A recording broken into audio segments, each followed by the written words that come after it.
Live from Studio 6B in the Fimplejamat Recreational Center for the Fashionably Exasperated, it's Pran Funkels Live.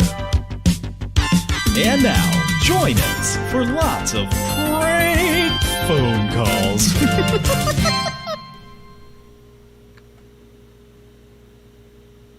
Pran Funkels. Hi. Live? Hello. Who's that?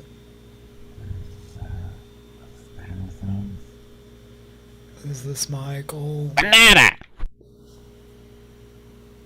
What happened? Banana. Banana. Pajama. Banana phone. Banana phone. This is not at all how I imagined tonight's episode of Pran Funkels starting out. Banana phone. Banana. Pajama. Banana. Pajama. That's how I pictured it. Hi, everybody. I was waiting for you to say Pran Funkels. Oh, I'm just a guest tonight. Pran Funkels. I'm just aghast. Did I do okay? Pran Funkels. How you say it? You forgot to say Moja Moja. Moja, moja, moja, moja, moja, moja, moja, moja, moja, moja. So, what's the we're gonna talk a little bit about the avatar there. Yeah, yeah, what's the deal with the avatar there on the Pran Funkels?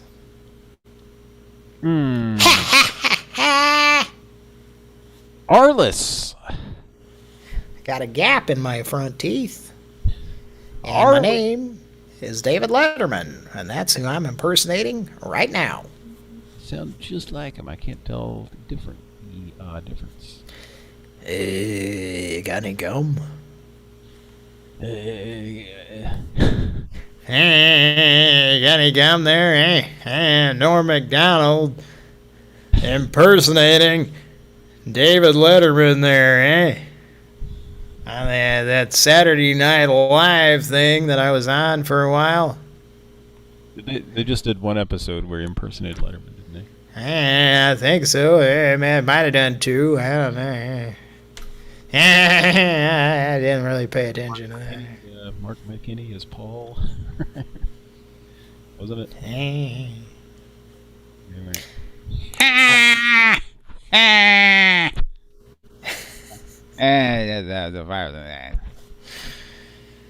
Well, folks. Fire extinguisher. Jared Ferguson there, eh? Alright, so welcome to Pran Funkels. I decided to pop in here for my once every couple of months visit or something, whatever it is. It's a once every couple of months visit.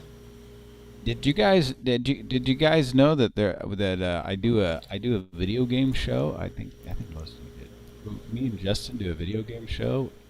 It's called Classic Game Night Fridays, and we'd like you to come subscribe if you hadn't already done so. So just go on over to like and subscribe. Just search on YouTube Classic Game Night Fridays, and you'll find us. You see, we gotta have more subscribers so that we can have our own personal URL. We're trying real hard. You said your own personal, so I have to go. It's like your own personal, Jesus. You know what? When you that person that you're doing right there, that's a fucking guy I work with. I'm sorry to hear that. Probably a guy who a lot of people work with. Honestly. Oh yeah, the office guy who it's. I'm very fortunate not to work with that guy right now. Yeah, I wish I had more examples, but that's exactly an example of something he would do. He'd like walk in just singing some fucking song. Like, oh, here's a good example of him singing a song.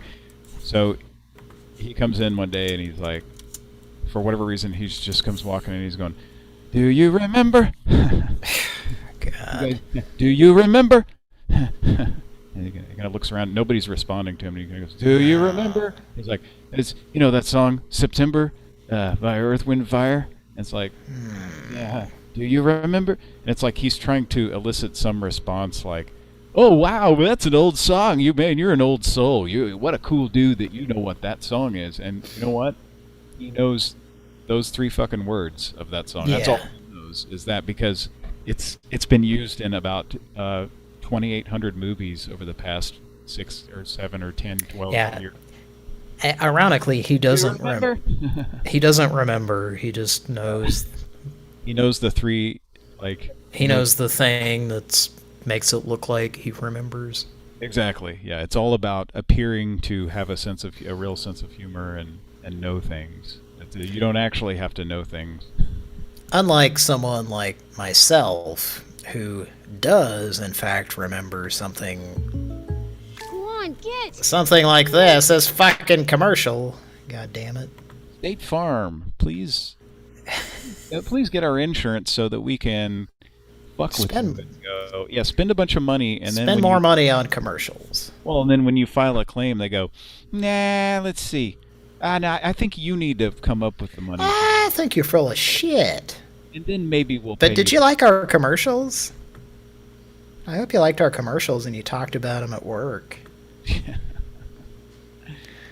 All right. Anyway. But I do remember this song. Do you remember this, Patrick? Let's see. In my shoes, my toes are busted. My kitchen says my bread is molded. I got a good job at the dollar store. 1 foot in the hole, 1 foot getting deeper with a broken mirror and a blown out speaker. And I ain't got much else to lose. I'm faded, flat busted, been jaded, I've been dusted. I know that I've seen better days. Oh yes. 1 foot in the hole, 1 foot getting deeper, breaking your lemon, blown out Stupid chorus. speaker. I ain't got much to lose. 'Cause I've seen better days. Yes. I recognize it now.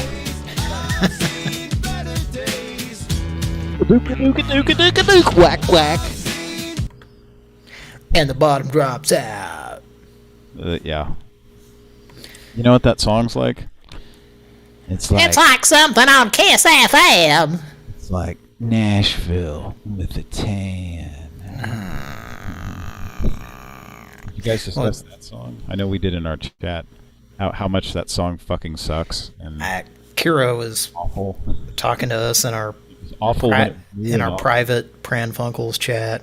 She was in a store and heard that on the speaker system. It's like everybody here has a plan. It's like Nashville with a tan. Just fucking Tan. like just make up whatever bullshit. I don't know. I'm not saying every lyric has to have some deep meaning, but it's just like what the fuck is that? That's not a fucking song. Those aren't song lyrics. That's you fucking around. I don't know, man. That's just awful. A fucking song is. That's like probably one of my top 10 fucking most hated, like worst fucking songs. Just like, I'm just some douchebag, just kind of talking into a microphone.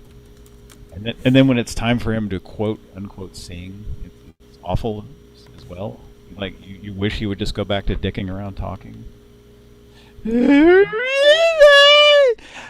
be alright. Fucking asshole. I just want to fucking. Yeah. I hear that guy and I just want to hit him. I just want to fucking like punch him in his mouth and to make him stop. Whoever the fuck that guy is. Now Who was that written by? Who's the group? I don't even fucking know. I just remember they played the fuck out of that song. Like you couldn't escape it back in like whatever. Sean Mullins, I believe. Sean Mullins. Who are the fuck? Who was that? I don't know. It was terrible. I think that's right up there with Sweet Home Alabama. Hey man, turn it up, motherfucker. I mostly hate Sweet Home Alabama because it's just repetitive. It's just the same fucking thing. You've heard me talk about it for like 8 goddamn minutes or however long it is. Just the same 3 fucking. And it doesn't change the whole thing. There's one place in the entire song where it changes. You know where that is? Think about it. It does that same stupid riff over and over for like ever. But somewhere right in the middle it goes, in Birmingham they love the governor. Ooh, ooh, ooh. And it changes right there, and then that's it. Like, it goes, and then that's the only place in the entire fucking song that it does anything different than.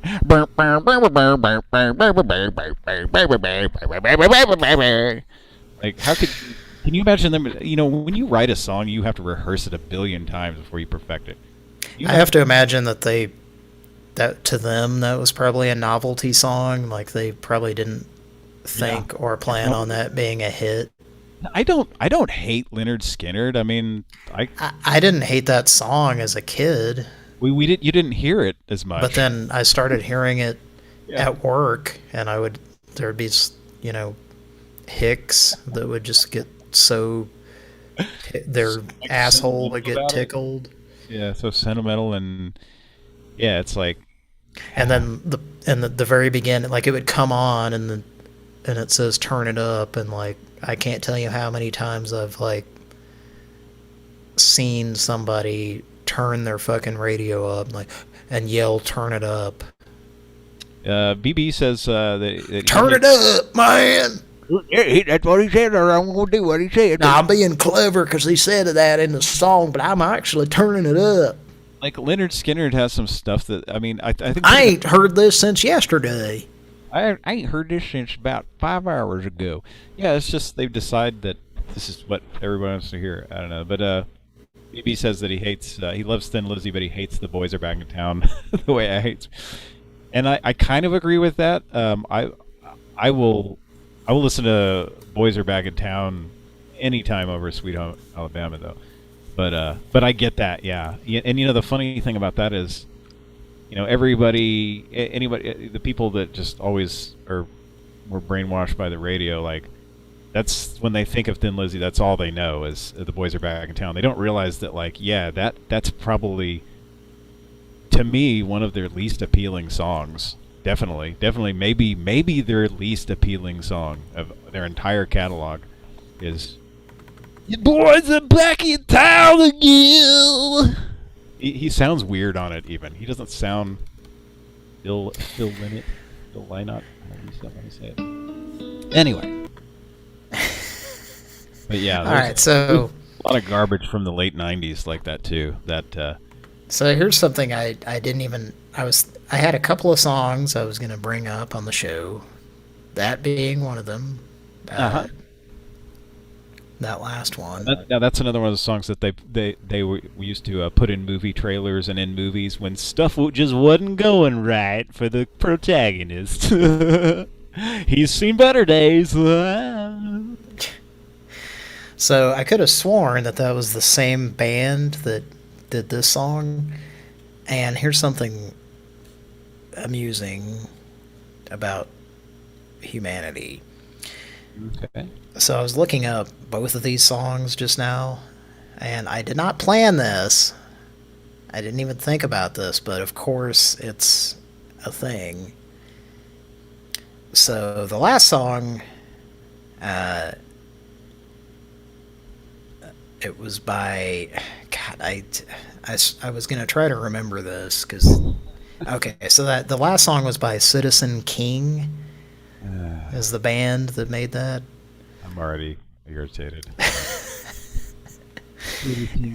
And then it's not Citizen Kane. Everybody thinks it's Citizen King.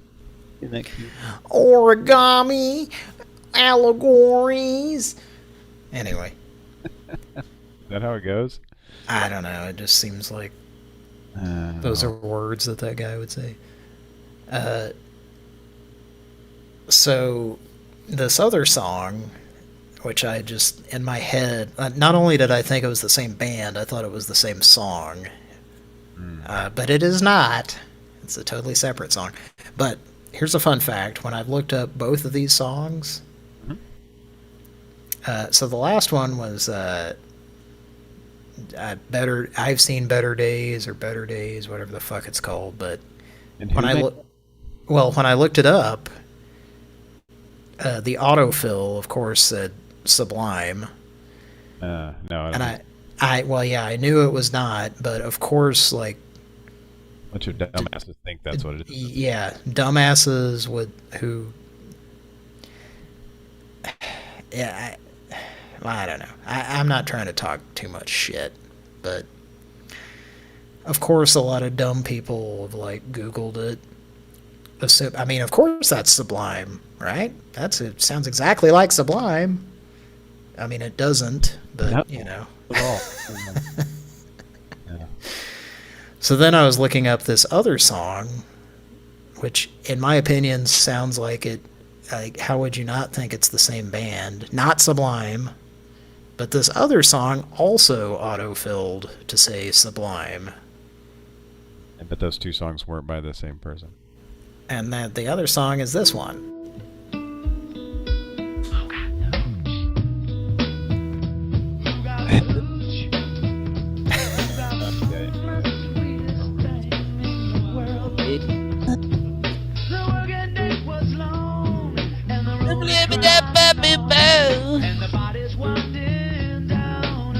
Group of us sitting around slapping shit together.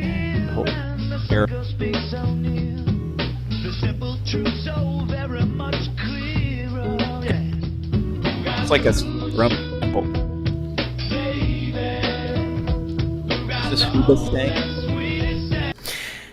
I would have thought that, but That's not Hoobastank. no, you would think so, wouldn't you? I mean, first of all, I would think Dumbasses that gets the band wrong. Go ahead. that sounds exactly like Sublime. No. No. No. I disagree. Go ahead. And I'm not talking shit about Sublime either, because I don't have a problem with them. there is a Nothing that bad. thing where there's like an abundance of douchey people who like Sublime, Yeah. but I would not think that this was them.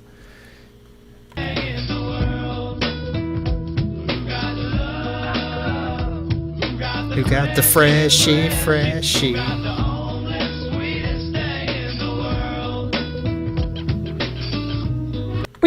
Witchy. Yeah, that fucking. That's just an era that I remember just being irritated with. I think at that time, like 1998. yeah, college kids with the little part down the center of their hair and like bangs that went right down to their eyebrows, like. And it was kind of parted in the middle, you know, kind of like the Ruth Buzzy look. That was it. Yeah. You remember how Ruth Buzzy had the little part in the middle that went down Yes. kind of an arc on her forehead? Remember how that was, like, for some reason, douchebag college kids did that with frosted tips and shit on their, yeah, it was bad. Yes. Fucking terrible. It's also, of course, the Sugar Ray Yes. Yep. That whole Sugar Ray thing and the Smash Mouth. wearing like the little collared polo type shirts from fucking what was the golf like Greg Norman grandpa golfing shirts or something like with a little stripe going across it, Yeah. because that was that's what you looked like if you were a slacker or something. I don't know. It was a weird I had planned on setting that up before I played that song. I was going to set it up and say, a wise man, possibly David Andrew Sitek, once said, let's get real, let's get heavy, till the water breaks the levee. Let's get loose, who got the hooch?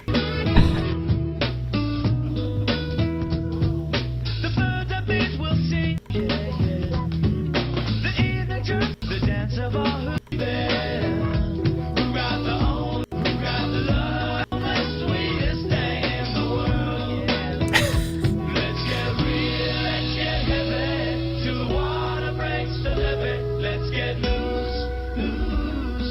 like, you know, it's like an attempt at like pseudo hippie fucking lyrics or music or something, but it's bad. They don't pull it off.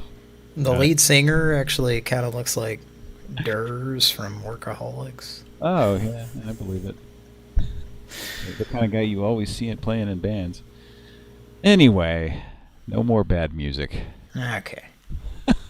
I was just thinking of another example of the If You Steal My Sunshine song is another one of those. Yeah, I don't even know. Yeah, there's a bunch from that era. There's a bunch of that fucking garbage that you might think was the same band. Yeah. Then you might know what it's like. Then you might know what it's like. Then you might know what it's like. Then you might know what it's like. Then you might know what it's like. You know what I'm talking about? I think you're talking about what was the name of that fucking group? Everlast. Yeah. Whitey Ford sings the blues. Oh yeah. That fucking bullshit. Okay, here? Let me ask you this: what's a band that? What's a band? Right, let's get real. Let's get heavy. Till the water breaks the levee.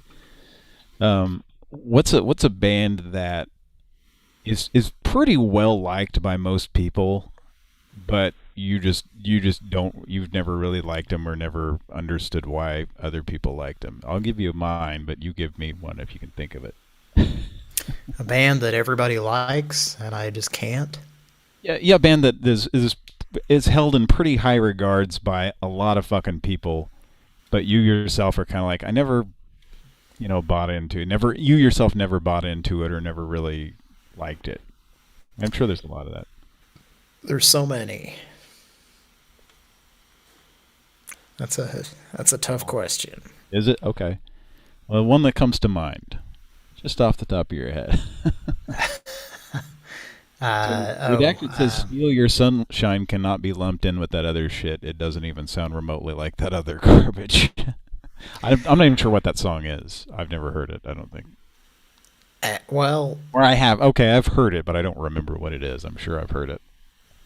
But then if you hear you hear where they took the sample from, it makes you... Not like it? Like, the only thing that you liked about it was the sample. Okay. Which is from... I believe it's from that 70s, that More, How Do You Like It song, if I remember right.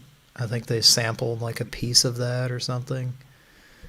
So, Redacted says Nirvana, I guess a lot of people like, and he doesn't.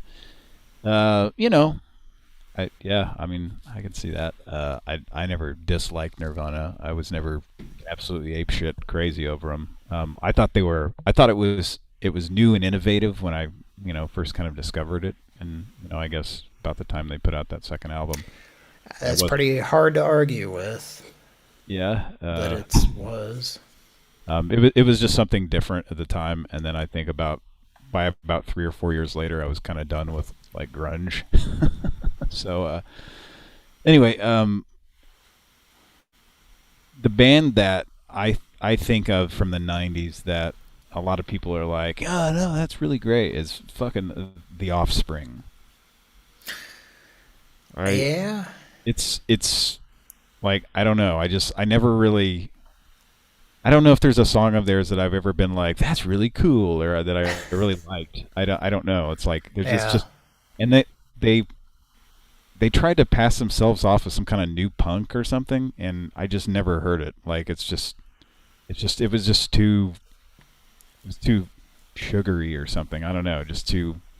I don't want to say bubblegum, but just kind of over the top or something. I don't know what, like maybe the singer's voice was kind of irritated me or something. I don't know. Dexter. Yeah. So Holland. I'm a fan of his hot sauce. I gotta say that. Okay. They used to have it at Reese's in Tulsa. Yeah. It's a real thing, huh? Yeah, I'm not a huge fan of the band, but he's cool. Okay, yeah.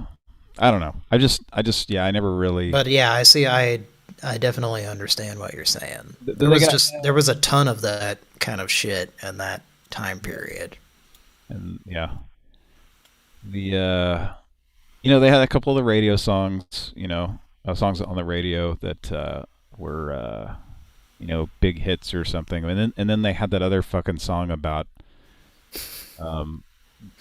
fucking Getting a job. yes, that. And it was like, what the fuck is that? Like, was that a throwaway song that just got popular for a little bit? Yeah, that song irritated the fuck out of me. Like, what is this? What is this Yeah. supposed to be? That also felt like similar to the Sweet Home Alabama. Like, seemed like a song that they made that they thought was just going to be a novelty Yeah, song. throwaway song. There's something about it too that's like, were they kind of copying that fucking Beatles song or something? Yeah, I worked with a guy at the time, and when that song was new, and he was like, this is a cover, right? And I'm like, no, it's not. And he's like, yeah, it is. It's that Beatles song. And I'm like, you mean the one that says life goes on? And Yeah. he's like, no, it's a Beatles song. And I'm like, yeah, I know what you're talking about, but it's not. Kind of like it, but no, It it's not. sounds like it, but yeah. So I just had an argument with the guy about it. Oh man. So But yeah. I also didn't realize that the Beatles song is called Obladi or whatever. Okay. Yeah. So we sparked a pretty lively debate in the chat here. And BB says he can't stand Imagine Dragons. When I hear Imagine Dragons, Yeah. I think about Kiss FM and Teacher. That sounds. Oh, I got that new Imagine Dragons album. Yeah, I don't even... I mean, I kind of know what they sound like, but I'm not I even- mainly just the name of the band sounds is like- exactly that. It just makes me think... Teachers in their 50s listen to because they can make some.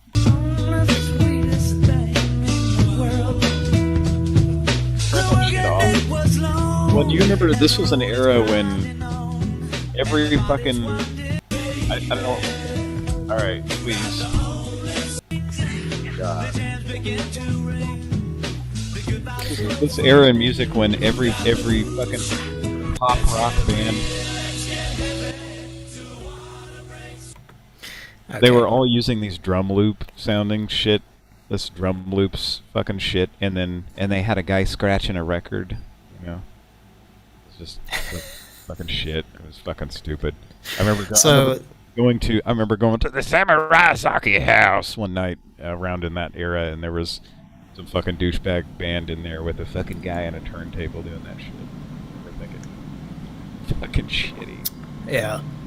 Rip, So- rip.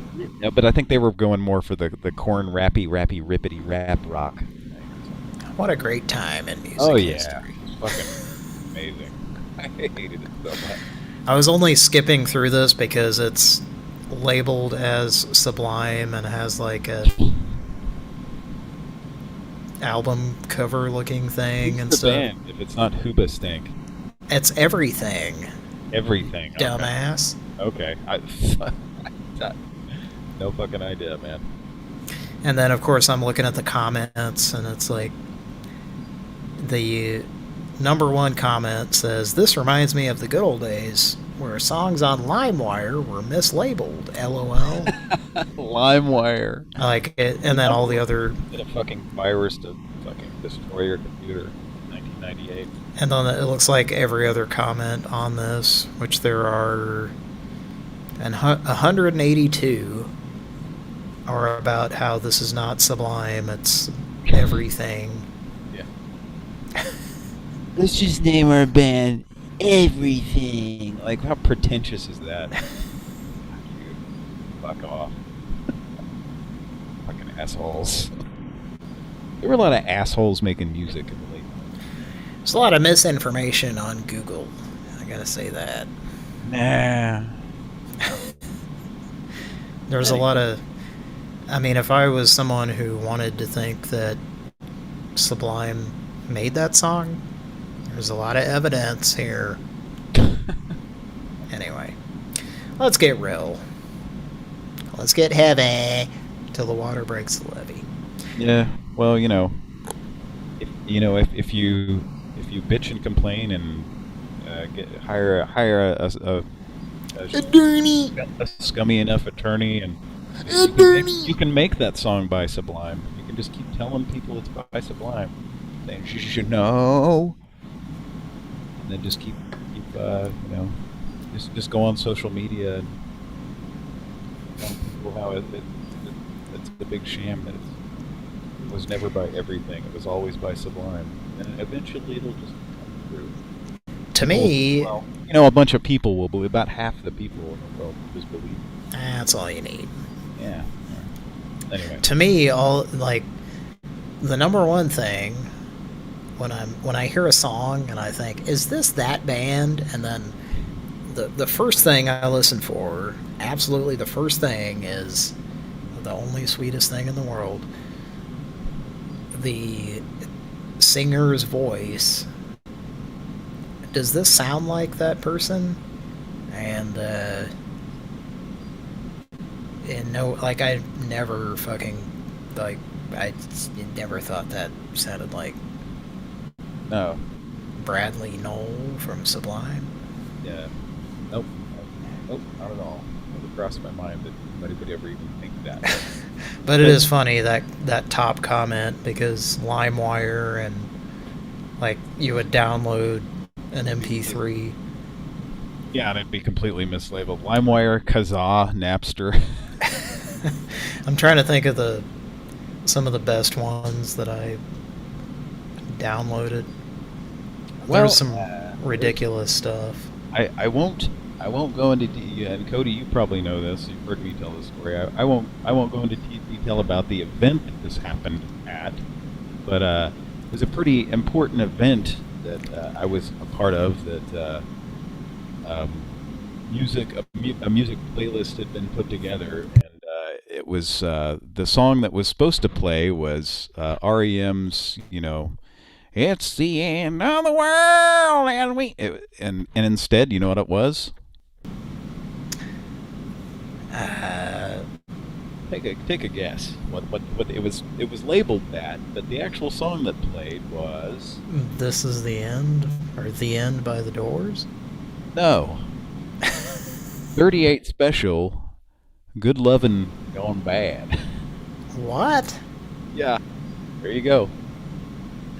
And it was it was kind of embarrassing. How is that Situation I was in. I mean, you labeled got as... me, man. You got me. We got 38 specialed, I guess. What was the... You want to put it in the Zoom chat? What the situation was? Yeah, you were there. You were part of it. Let me go to the chat here if I can remember how to put it.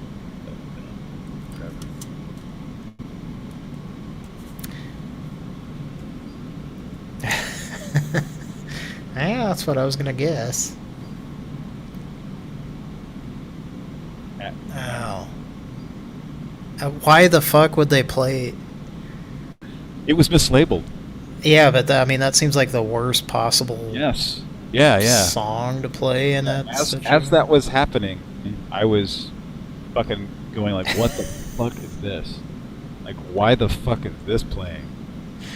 And I immediately went over to the person who was playing it, and they said, it was mislabeled. I was like, oh fuck, This was a long time ago when it was a song that was downloaded from somewhere, so obviously. The individual who was DJing accidentally had that happen. It wasn't their fault. It was mislabeled. Yeah. We were the one. I was the one, or I was one of two people who put the playlist together. So I'm not. I would have actually. It couldn't have been me, because I would have played the actual. Yeah, well, that's what I was gonna say. I'm not talking shit, but I would have proof played every track ahead of time. Yeah, Redacted says the name of the song is "Hold On Loosely." Sorry, I know that. I'm not a big 38 Special fan. I don't know what 38 Specials. that fucking song, You dingus. Steve Brule. Why didn't you know that, you dummy? Why did you know this? All right. I did the Moja thing where I called the song whatever the chorus Mojo mojo.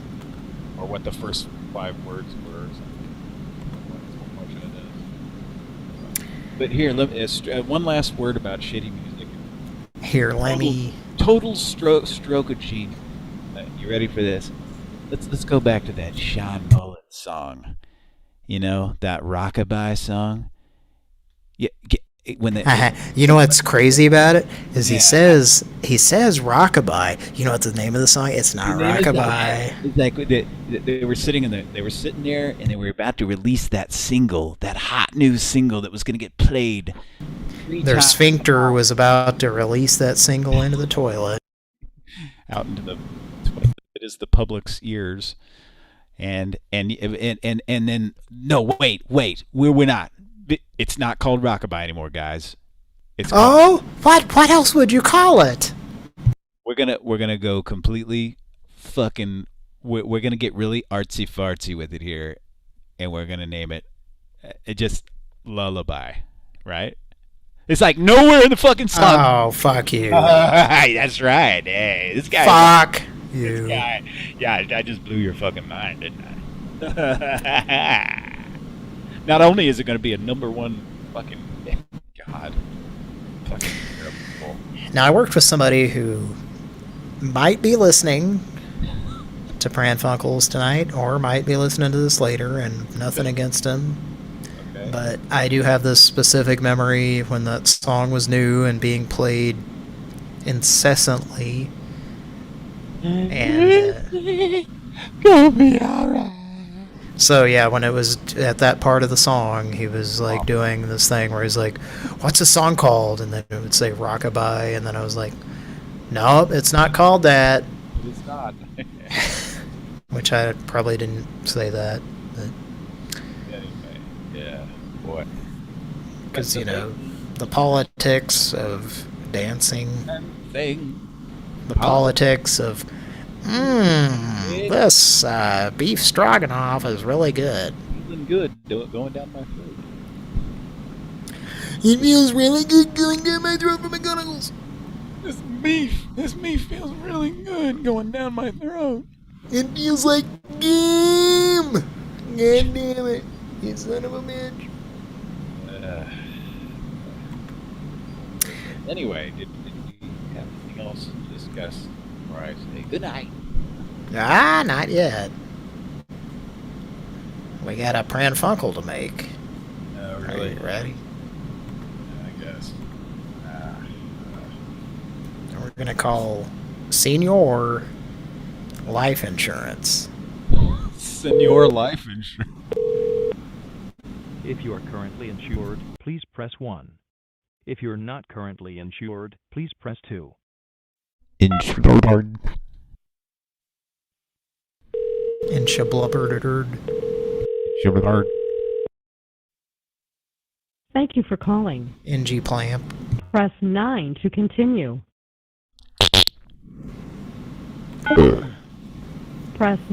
This call may be recorded. Calls may be recorded. Hi, you've reached Auto Insurance Quotes. You'll be speaking with a live agent in seconds. To confirm that you've called in for a new auto insurance quote, press 1. For customer service or all other calls, press 2. Confirmations do they need? What does Yes. it say? 1. Please enter your zip code to receive a new auto insurance quote.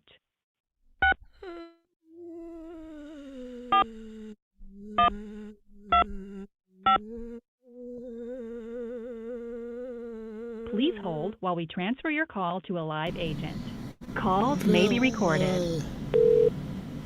If you have been continuously insured for 12 months or more without a lapse in coverage, please press 1.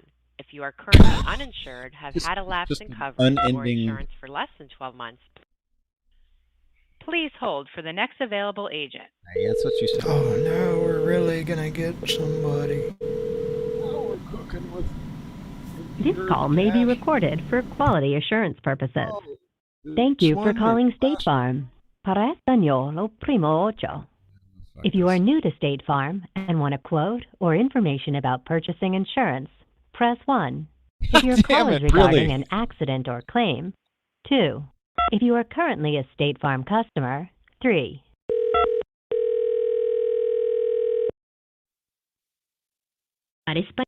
For previously reported vehicle claims, press 1.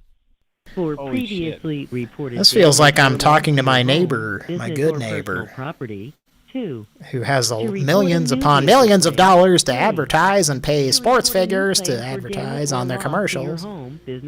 Fuck you, State Farm. And then repeat this menu, press 9. Fuck with you when you file a real claim. Press the Make it very difficult. Oh yeah. Our office is currently closed. Oh, However, I'm sorry to you can inconvenience track the you. status of your claim Remember and the view commercial basic where the guy claim says, "I'm information talking to online Jake at from State statefarm.com, Farm," and it's the or middle of the night, and using his State wife Farm goes, mobile app. "Jake from If you State would like Farm, to let me speak see with the someone, phone." please Oh, leave a hi, message. it is Jake from. Ha ha ha! It's so funny.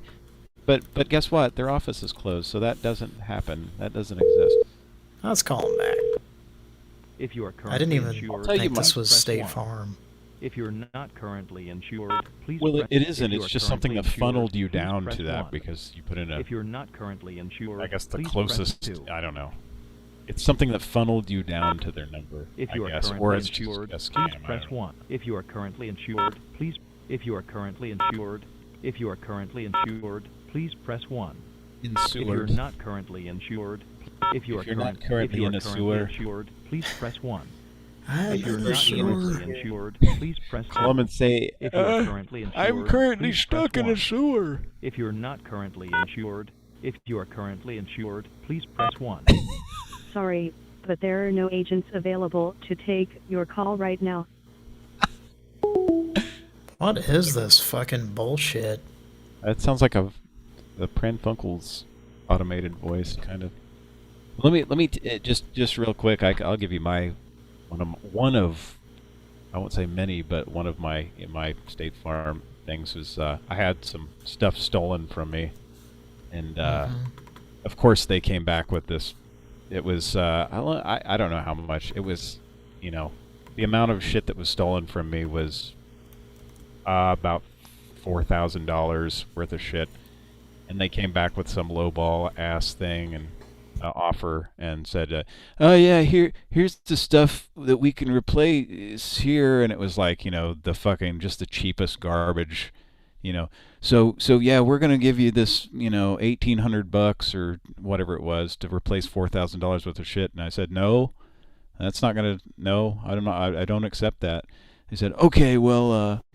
Well, you've made payments on this for 8 years and given us $9,000. Exactly. Yeah. So then, and then I basically, they said, okay, well, you know, if you want, you can find the stuff, just, you know, and send us an estimate, or send us to, you know. I said, what you're going to want to do is track down the thieves who stole this and hold them at gunpoint, and then give us the call. Yeah, exactly.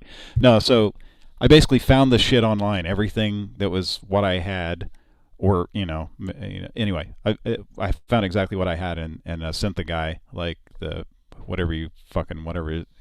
Anyway, sent him the thing, and it was like, here it is. This is the shit. This is what I would need to replace. This is what I had. And he was like, okay, and you know, yeah, it was like around $4,000, like I said, and then he came back with they like fucked around, and I was like, you know, yeah, so what's going on with this? And it was funny. I said, yeah, you know, here's what we'll do. You just buy the stuff with your own money, and then we'll reimburse you for it. Oh, okay. Yeah, so that's how insurance works on it. So and trust me, bro. Exactly. Yeah. So just so happens I had some money in savings, so I went okay, and I bought the shit, and then they did reimburse me for exactly what I paid. Okay, so I guess I can't complain about that. But here's the funny thing. I got either the guy or somebody like called back or something, was like, yeah, we just wanted to know, you know, and this was like, it had been months like of them like fighting me on this in between. Yeah, acting like you're the thief. Exactly. Yeah. Like, oh, we need to, you know, we need to look into this and all this. So then then after it was all over, they wanted to know. It was like a survey or something. Or I think the guy called me because I was speaking with someone. We just wanted to know how everything's going and how did you feel about the whole thing went down? I was like, well, it's great that I got my stuff replaced, but this burglary happened like 6 months ago and it just now got resolved. Well, things take time, but I said, well, and also I was made to, put all my money, spend all of my money and then wait for you. It's almost like you insured yourself. Yeah. Wait for you guys to pay me back, which also took like a month or something, So I said, yeah, I just put my own money, so I'm not like happy about that. You know what the fucking guy said to me? Oh, well, if you needed the money, you should have just told us. We would have just cut you a check. Yeah, fuck you. Oh, you didn't say the magic words. Yeah, exactly. Yeah, no, that's some bullshit. That's some. I don't know. Would that be a definition of gaslighting right there? Just. No, we're not the assholes. You just didn't do what you were supposed to do. Yeah. You weren't supposed to. Yeah. Yeah, you should have just begged us more. Yeah. Yeah, it's your fault that happened. So anyway, yeah, fuck them, and I left them not long after that. So. Well, let's make another Pran Funkel. Well, anyway, yeah. Let's try to call a legitimate business that doesn't spend billions advertising on television tomorrow on a certain sporting event. Take everybody's money and then fuck with them. Hold it as long as they can. Thanks for calling DJ Strong on Carpet. Hey. Hello? How you doing? How's it Hello? going? Good. Well, my name is Chamberlain, and I had a job that I was trying to get you to do, if you want to do it. Okay, have we ever cleaned for you before? Once, I was a while back. My cousin, he had a bit of a leprechaun situation in his basement. But this is totally different. Okay, you do realize it's 2:30 in the morning. It is absolutely not. It's not? My name... No, it is not. I don't mean to say... Where are you calling us from?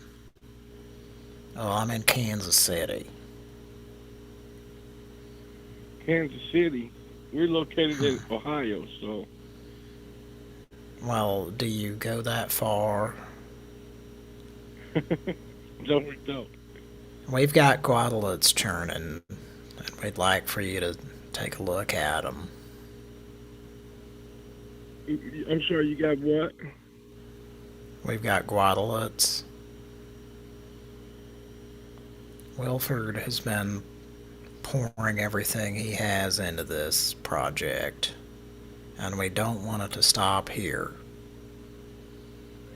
Okay, so are you trying to get a property cleaned in Ohio? Yes, sir. Okay, where at in Ohio? It's 423 Wander Lane.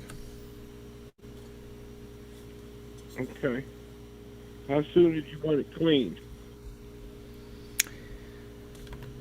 Oh, ASAP would be great, but it was a Craig Yamil's establishment. Okay, I'm not familiar with that at all. Well, Patty LaBelle is on the TV, and I wondered if you cleaned the carpets there. I'm sorry, what is it? There was a Patty LaBelle commercial I saw on the television. Uh-huh. Was that yours? No,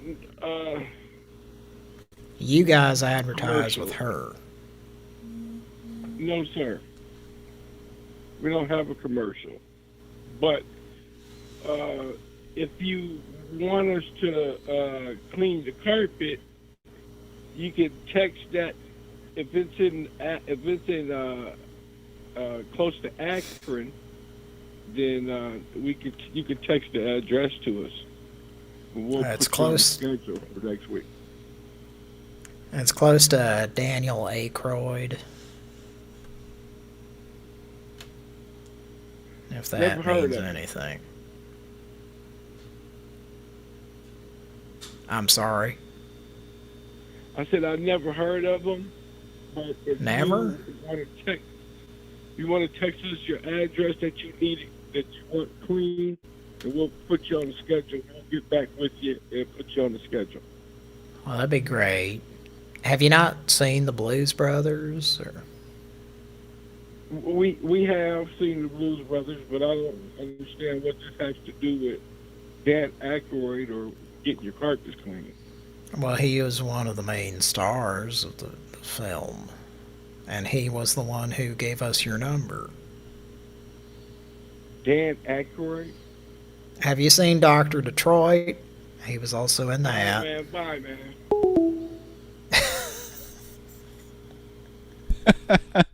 He couldn't believe that Dan Aykroyd. Let's call him back. I think it's funny. You said Daniel Aykroyd, and he knew you meant Dan Aykroyd. But he didn't know who that was, except suddenly he did. Well, yeah. Well, you said when you said the Blues Brothers, you said I don't know about Dan Aykroyd or whatever. I was gonna keep naming obscure movies that. Dr. Detroit. Well, let's keep. Thanks for calling DJ Strong Arm Carpet Cleaning. Your call is very important to us. We can't get to the phone right now, but if you leave your... Ah, boy. Oh, boy. Oh, boy. Thanks for calling DJ Strong Arm Carpet Cleaning. Let's Your leave my call is very Wimberley. important to us. We can't get to the phone right now. Want to but leave if my you your Wimberley? name- Please enter your password, then press pound. Let's leave my goddamn. Ding dong.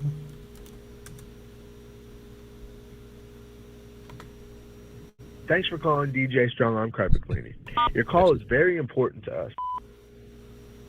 Lebanon's 36. The cummerbund is it's within the bounds of the box. Eunice, 28. Eunice will be headed down there about 6:30. So 28 Scarboroughs. I'm getting 28 Scarborough now. So let's go ahead and find the.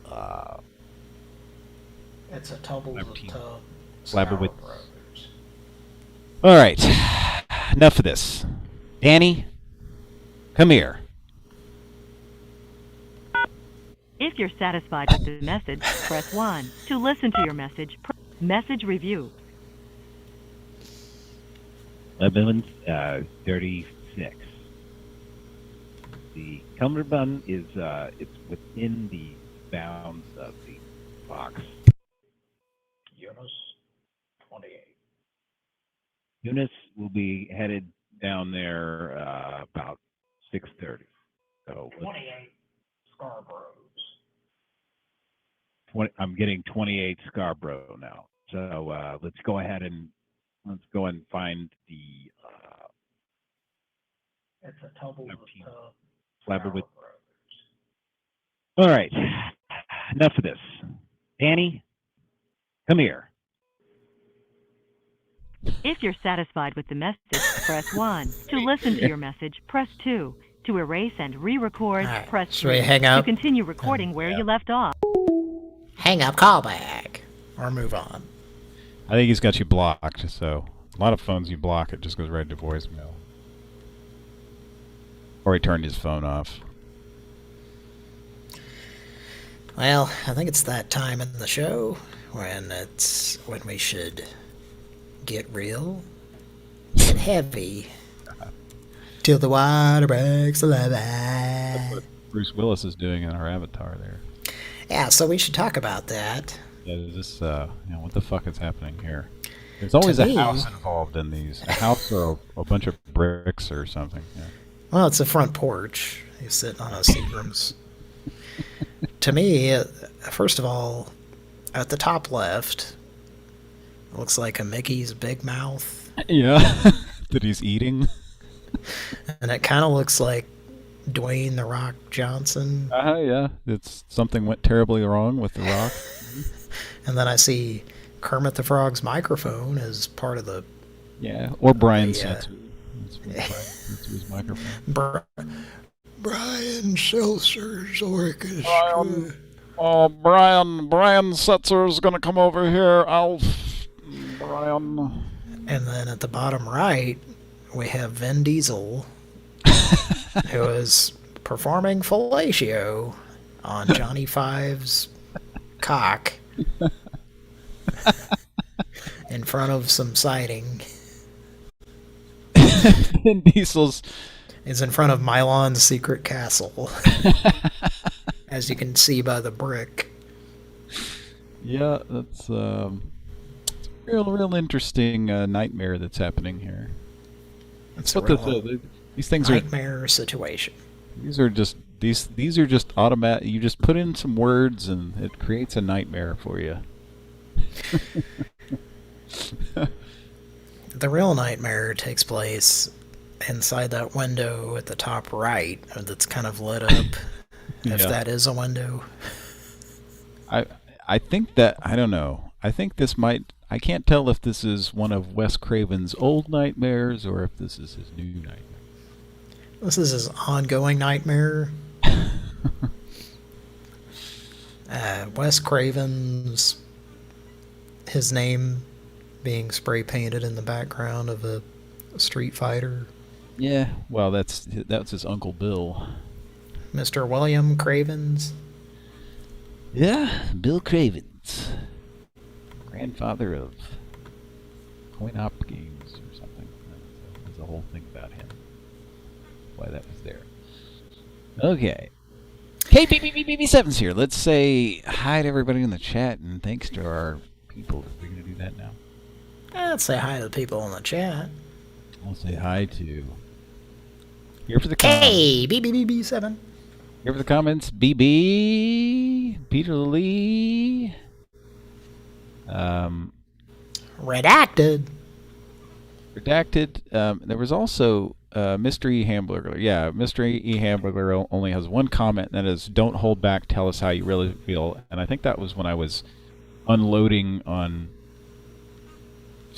terrible music, and maybe specifically Sweet Home Alabama, which some people like, and that's fine. I don't care. You know, I'll listen to fucking Freebird like 100 times in a row before I can tolerate hearing Sweet Home Alabama again. Freebird's a good song. Like I said, I don't have a problem with Leonard Skinner. I just like, you know. Well, I don't like that level of repetition in a song, and then just the reaction that most people, I say most people, but not most people, just hillbillies. Yeah, most Southern people. Like, that's my fucking song. It's like, you know what, Leonard Skinner were probably, you know, if you really met them, you would, or if you knew, you know, they were probably closer to like hippies than they were rednecks, you know. I gotta go visit Mr. Mandel. Probably wouldn't like that. Anyway, go ahead. Would you like to chat with the audience, or would you like to hear a song? I don't know. Is it a good song? Oh, it's a fucking great song.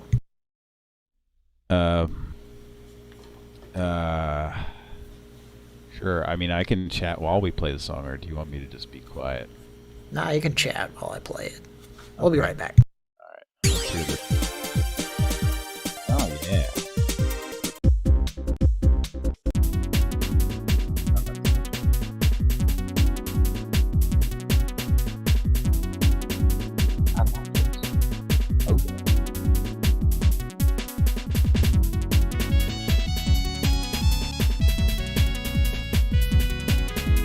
Trumpet there.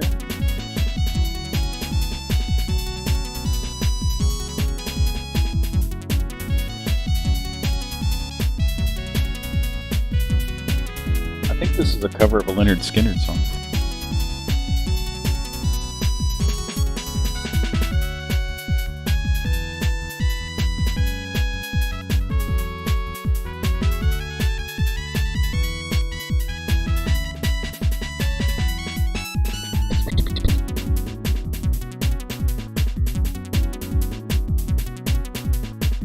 Cody's going to the bathroom. And now we're forced to wait.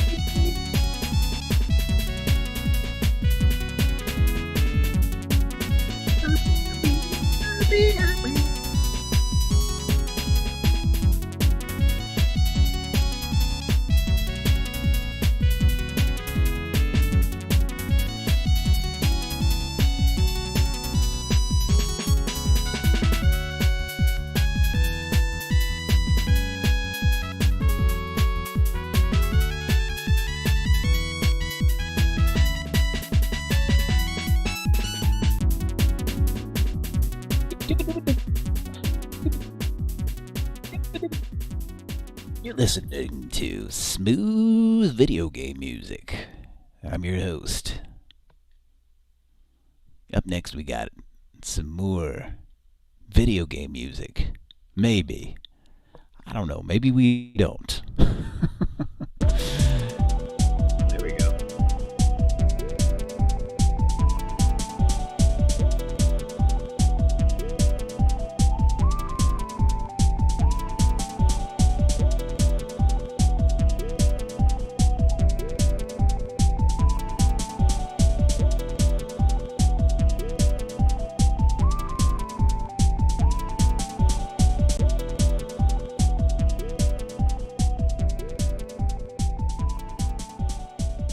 It's a little transitional number there, I guess.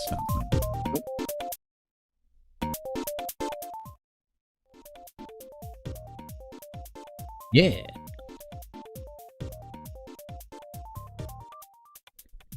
What's this from? Got kind of quiet.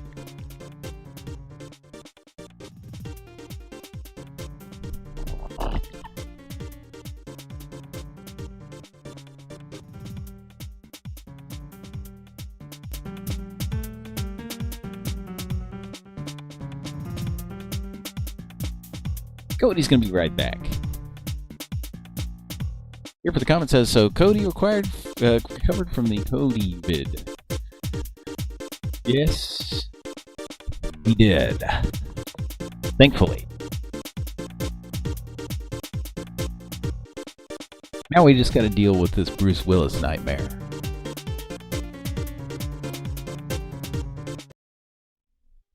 He's sitting on his front porch. Brian Setzer's microphone's got a part of a beer bottle attached to the bottom of it. Or a gold wine cooler, I guess. We're gonna make some more calls here coming up. I probably won't stick around too much longer because, you know, the reason, the big reason why I'm not on there very much is Friday nights usually kind of wipe me out. After doing our show, Classic Game Night Fridays, go over there and subscribe. If you don't know what I'm talking about, Justin and I play some rare oddball games on original systems. We got a lot of good shows coming up. Got a I believe an N64 developer kit. We got some weird shit, man. Yeah.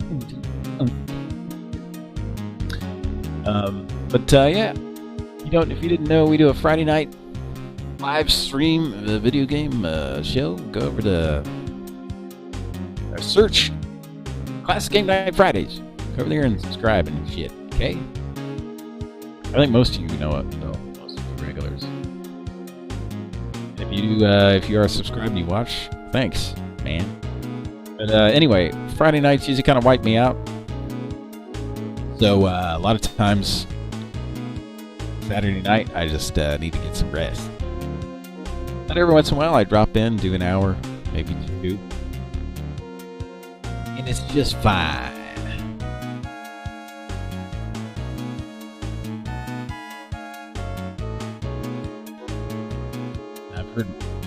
Mike's computer is pretty much garbage at this point, I think.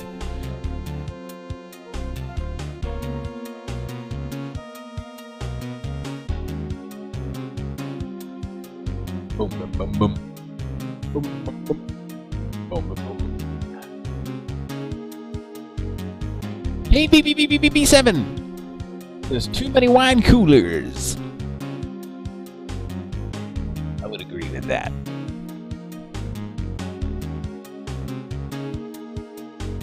Bruce and the boys got a hold of the wine coolers. Things got a little strange. Sunglasses were dropped in the middle of an intersection. Crossing the street, wearing some Levi's 501 blues, pants, jeans, button fly. All right, Cody ever coming back? Yes. Okay, there he is. I'm sitting here having a stream of consciousness.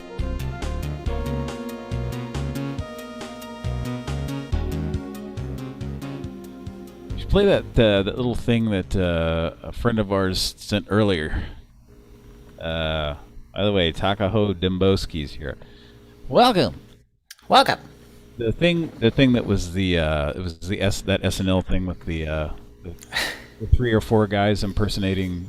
Or not really. Do you have that, or am I looking for it? I don't have it. I can pull it up and play it if you want. I just don't know how well it'll sound coming through. But I can pull it up. It's called the Stand-Ups or something like that. It's an SNL sketch from 1988. Back when SNL was had been down for several years and starting to get money again. I think there's possibly more than one of these because there's a different one that I'm seeing that involves a different guest host. No, and a cast member who was only on there for I think half of a season. Ah. But do we want to play the other one? That's up to you. See if you guys see if I don't know. It's a pretty good sketch. The visual's really good. You're great. Well, why don't you? If you just give YouTube money, then you wouldn't have commercials, right? Well, pay for a YouTube TV subscription or something. So, Bob, how's he doing? Hey, he's up for the portable condom bit. So, anyway, I'm flying back from the coast after my Hudson Brothers gig. Hey, how'd it go? Oh, great. Anyway, I'm sitting in coach and I'm thinking, hey, why do they call it coach? Hey, they don't have any coaches there. No way. Hey, it's false advertising. Business class has businessmen. If I'm in coach, I want to meet Don Shula. Hey, what happens if a coach sits in... John Lovitz and Tom Hanks is the guest host. This is from 1988. Yeah. So and, first year Conan and Bob Odenkirk were writing there, amongst others. Yeah, and I remember, we remember seeing this and sort of impersonating it at the time, having no idea that it was based on Seinfeld. Business class. Does he become a general manager? I want to know. Hey, it's Steve. Hey, Steve. Seth, how's everybody doing? Hey, great. And this is Dennis Miller entering. Which really doesn't sound like... Steve, babe, what's going on? Well, I just got back from eating Mexican, and I'm thinking, hey, what's the deal with these refried beans? I mean, hey, why do they have to fry them twice? Hey, you don't eat them twice. Does that mean you get 2 checks? I do. I mean, my compliments to the chef again. Excuse me, but with all this banter, I'm in a Java state of mind. Anybody? Hey, no thanks. So, Bob, this refried beans thing. Hey, you got more. Yeah, is the chef wearing bifocals? I want to know. Oh, and hey, why are blind people always wearing sunglasses? I mean, hey, do deaf people wear earmuffs? Huh? I don't know about you, but I got one. Hey, guys, what do you say to God when he sneezes? Just a side thought. Hey! Hey, and twice baked potatoes. Same deal. Hey, Steve, let it go. So, Bob, I hear your girlfriend moved out. Oh, yeah, hey, couldn't make a commitment. Hey, that's too bad. Yeah. Sorry to hear it. Yeah, well, I'll never forget when she was moving out. I remember thinking, hey, what do they call it, moving out? She's not gonna live outdoors. No way. She's gonna go right into another building. And hey, what do they call it? A building. You never see anyone building it. Hey, they should call it a built. Hey, hey. He's basically doing the whole Seinfeld. Half and half. I mean, hey, what if it's only half full? Does that make it quarter? And hey, the top half isn't cream and the bottom half milk. They should call it krilk. No, they shouldn't. Yes, they should. No, they shouldn't. They should call it meme. Krilk.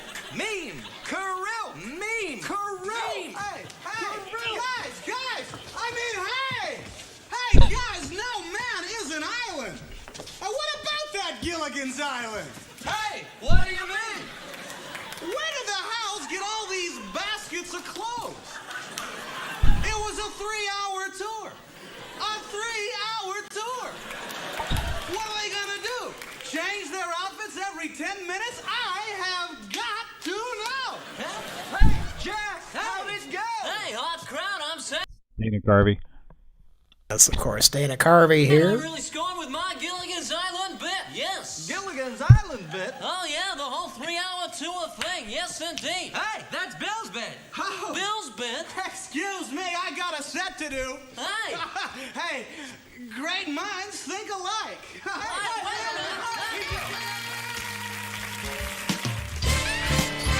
Something about that. Saturday Night Live. Something about that sketch is very kids in the hall. It's kind of raucous and loud and it's actually I don't know, it's actually pretty funny. Which it's interesting because 1988 was the year that Lauren Michaels started doing Kids in the Hall. So yeah, I think 89 was when it first came on, but was it 89? Well, I know obviously they developed shows at least a year before they. Yeah. No, but yeah, I specifically remember us watching that and then impersonating it, and yeah. So redacted and they're basically four different people impersonating Seinfeld in one sketch. Yeah, it was kind of the ridiculousness of it, but before anybody knew. Well, you know, I think comedians knew who he was, obviously, back then. Oh, yeah. And I'm sure we had seen him. I think he was on Bizarre. Was he? I think so. Seinfeld went on. He was on like every show back in the 80s. Yeah, early 80s. And I know he like guest hosted on Johnny Carson like in the early to mid 80s. He was definitely on there. He was definitely on there, yeah. But there was a time this time around like 80, I want to say like between 83 and 89 or something like that, when there were a lot of guest hosts, and Joan Rivers was one of them that was a guest host on Johnny Carson quite a bit, and I think Seinfeld might have guest hosted at some point in the 80s, but I don't know if he hosted, but he was definitely on there. Oh yeah, for sure. Yeah. Anyway, that's. So there's another video that we're not gonna. That's okay. Yeah. Play, but it appears to have Damon Wayans in it.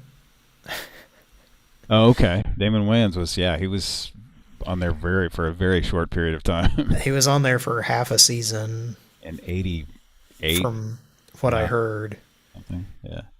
And I think he got fired in the middle of an episode, was the story I heard, because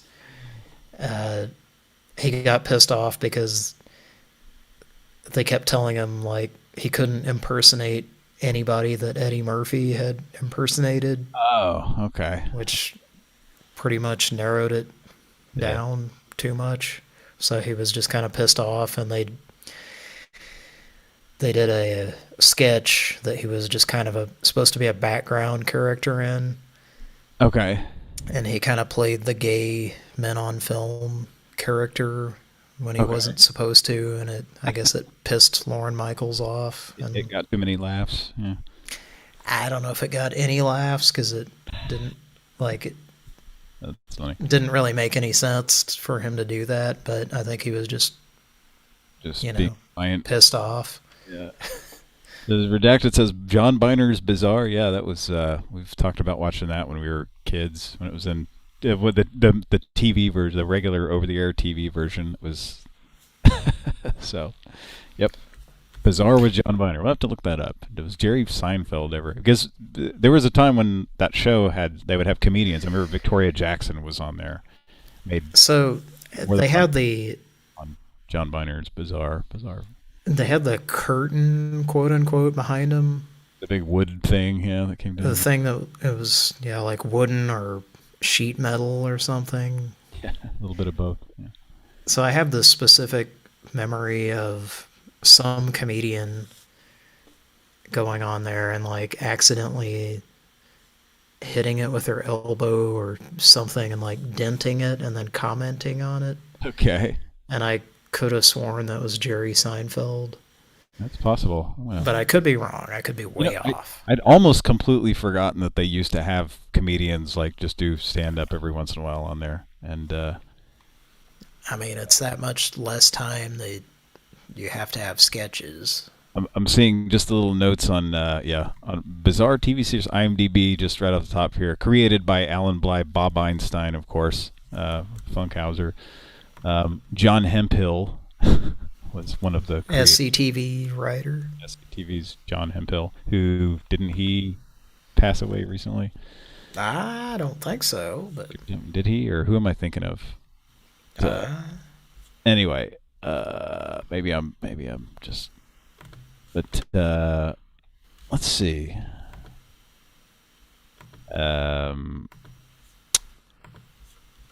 Let's make a Pran Funkels. Yeah, I mean, I wouldn't be surprised, but I like I said, I'd all but forgotten. They had comedians.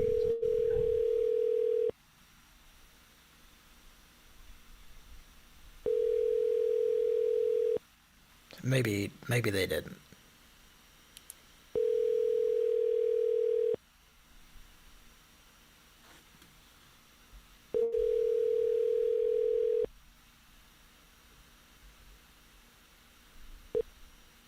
Yes, this is Todd's Carpet Upholstery Care. Unable to take your call at the moment. If you can leave your name and your number, we'll be glad to give you a call as soon as possible. Thank you. At the tone, please record your message. When you've finished, please enter your password. Fuck you. How was the quality to this call? Can I just hang up on it? Thank you. Let's leave a message. Dr. Pimple Popper.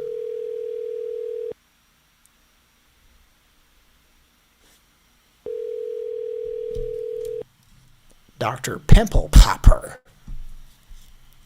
Dr. Pimple Popper. There were no moms. I didn't hear a single mom. Yes, this is Todd's Carpet Upholstery Care. Unable to take your call at the moment. If you can leave your name and your number, we'll be glad to give you a call as soon as possible. Thank you. Unable to pick your scabs. At the tone, please record your message. When you've finished recording, you may hang up or press 1 for more options. To leave a callback number, press 5. Take your. My name is Ted Red Pitaker, and I was calling to see if you could give me one of them 3, 4, 5 things with my cookie policy. I need you to come and do that poster thing that you did before that made my wife real happy. Okay, give me a call back. It's 402-882-2083, and we can get this going. All right, thanks. Thanks. If you're satisfied with the message, press 1. To listen to your message review. Take your. My name is Ted Red Protector, and I was wanting to see if you could give me one of them 3, 4, 5 things in my cookie policy. I need you to come and do that poster thing that you did before that made my wife real happy. Okay, give me a call back. It's 402-882-2083, and we can get this going. All right, thanks.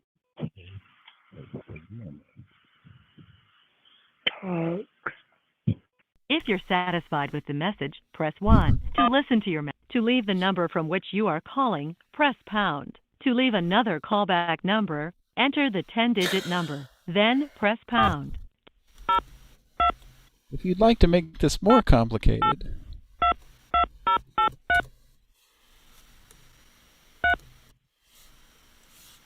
no. I hit shift That 3. number was not specified correctly. Because I was trying to hit leave the pound. number from which you are calling, press pound.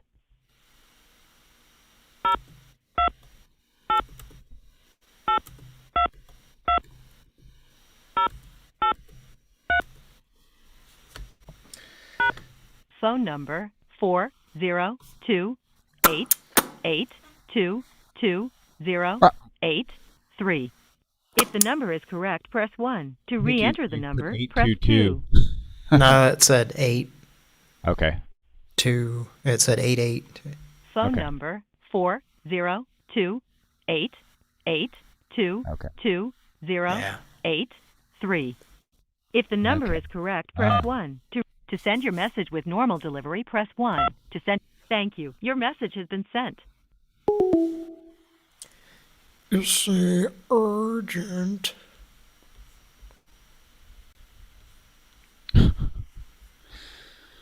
All right. Well, I think I'm going to go ahead and sign off. Not yet. Not yet. Why? I'm tired. Well, I gotta see if this place answers. It's a place that I saw recently, and it's all right. It's some attorneys at law. Okay. And their names are Berman and Rabin. And someone's gonna confuse them with a certain other duo. If you know what I mean. Now say what again? What? It's a couple of attorneys at law, Berman and Rabin. Thank you for calling Berman and Rabin, PA. If you are calling in regards to an account, we must inform you that Berman and Rabin, PA is a debt collector, and this is an attempt to collect a debt, and any information obtained will be for that purpose. This call may be recorded and or monitored for quality control purposes. Ooh. I apologize, our office is currently closed. Oh, if you would like to make a fuck. payment with our automated system, please press 1. If you would like to leave us a message, please press 2. Front desk. There is no one available to take your call at the moment, so please leave a message after the tone. Got a thing that's happening here. What's happening here? I heard a thing. There's a thing. Oh, do I need to do this now? Are we leaving a message or? I heard a thing. I heard a ding and then a ying. Then I heard a little thing. There was Something I going on here. Hang did on. not hear the ying. I just heard the ding. Well, let me see what's going on here. There's a conversation. Yeah, it's bullshit. You don't live in a fucking apartment. Ooh, coming from the man who did a Chantix commercial while chain smoking. That's different. I've been fucking stressed out. It's like promoting AIDS prevention while butt fucking a monkey in a Cambodian bathhouse. Similar. Yes, is it similar? Hey. I don't. I'm sorry. I don't know what that was. Can we start this over? Let's go ahead and start this over. Those guys were rude. I don't know what was happening. Front desk. There is no one available to take your call at the moment. Okay, So please so leave a it's- message after the tone. Watch your out. Then, surprise, they replace you with a turkey. What the fuck you talking about? Earth to Leota, Chantix replaced you with an animated turkey. I was replaced by a fucking Thank you for turkey. leaving a message. Mailbox has now stopped recording. What? Mailbox is very upset with your language. And it hung up. That was the Kyle Dunnigan thing. I think we've heard that before. Yes. Kyle Dunnigan doing Jeff Goldblum and Ray Liotta having a conversation. Good stuff. Now, if you have to go. There was, I got to go here in a minute, but there was a comment in the chat that was let me see if I get back to the thing here.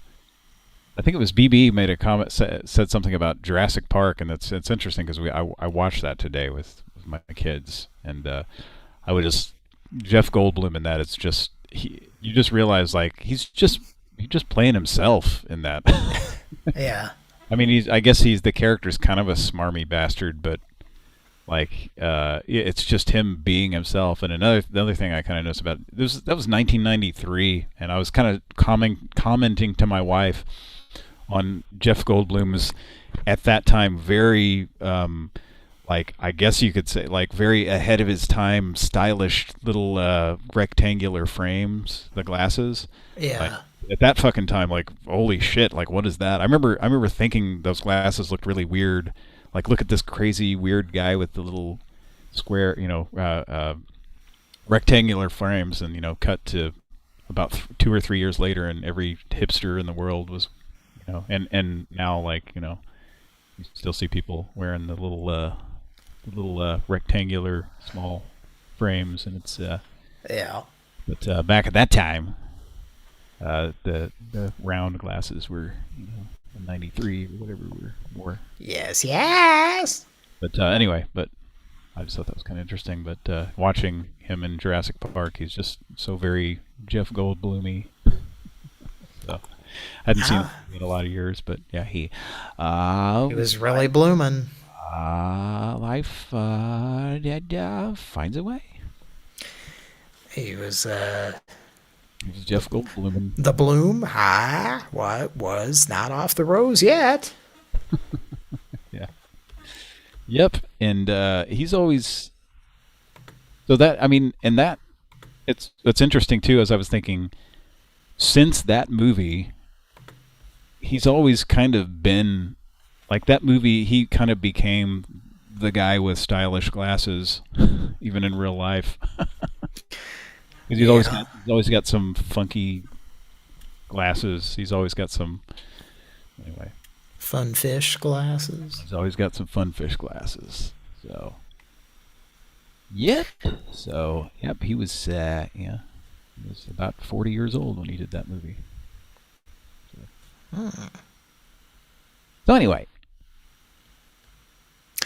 Well, do you want to stick around for this call? Yeah, well, I'll do one more. I got a split, baby. I'll be right back. Thank you for calling Argosy Casino Riverside Reservation. All agents are busy. Your call is very important to us. Please hold.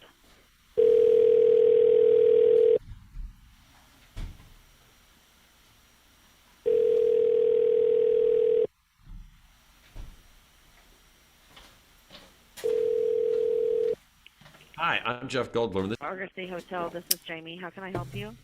Hi, I'm Jeff Goldblum, and this is... No? Hello? Hello?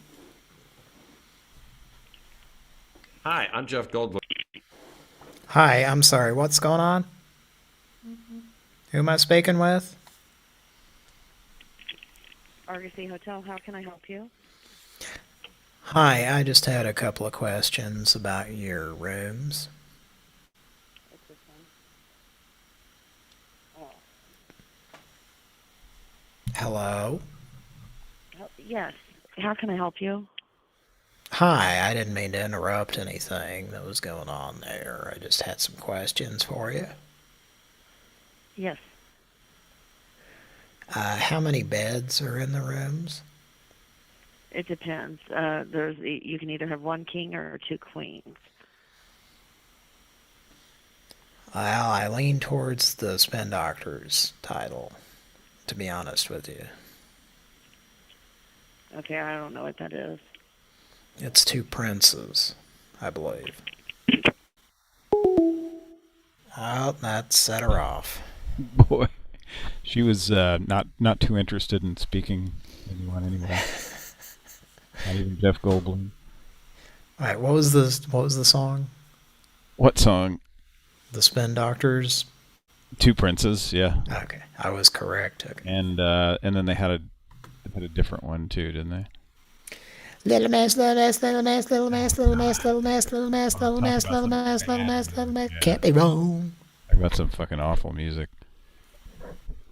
Every time I think about the Spin Doctors, I think about the propane tank guy. The Spin Doctors are a band. Yeah, of course. The Spin Doctors are a band. It's not the name of a company. That's a proud moment for me on Pran Funkels. That call. Just kept this fucking dork. Me and Kira did that. Yeah. It was a marathon. And on and on. Maybe the longest episode ever of Pran Funkels. It's like 12 hours and 28 minutes or something. Yeah. And yeah, the premise was it was a bumper sticker, but I was too dumb to realize that. And the guy, if it was a guy, I don't remember if it sounded like a very fat guy. Sounded about like a fat guy character that I do. Sound like the kind of guy who would the Spin Doctors sit at a computer. Company name of the company who made the propane tank. In a gifted class. Yeah. Okay. So let's give him a call back. Great animals are let out in San Diego, and me and Julianne, we get in a Thank you for convertible. calling Argosy Casino Riverside Reservations. All agents are busy. Your call is very important to us. What about 99?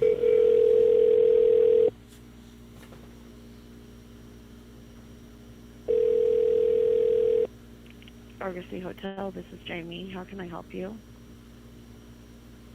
No, of course I don't die.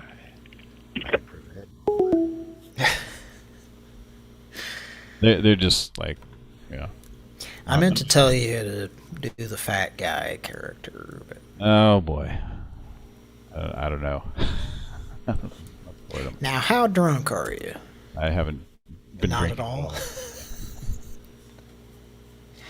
Not tonight.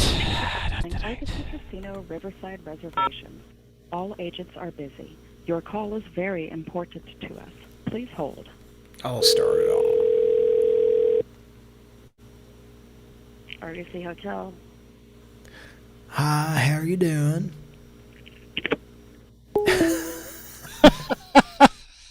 Hi, how are you doing? That's okay. I'd like to reserve a room. Please don't hang up. Thank you for calling Argosy Casino Riverside Reservations. All agents are busy. Your call is very important to us. Last week's episode was all 16.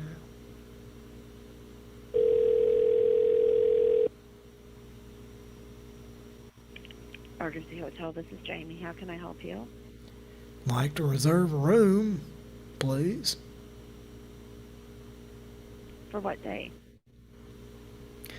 Next Friday. Okay. For one night? Uh-huh. Okay. Do you have a player card number? Absolutely. Are you ready? Yes. 482 16 0. Okay, I guess that's the wrong number. 482 number. 482. Click. Think we got disconnected. I'm gonna go. Thank you for calling Argus Casino Riverside Reservations. All agents are busy. Your call is very important to us. Please hold. Obviously very busy. Out in San Diego, and me and Julianne.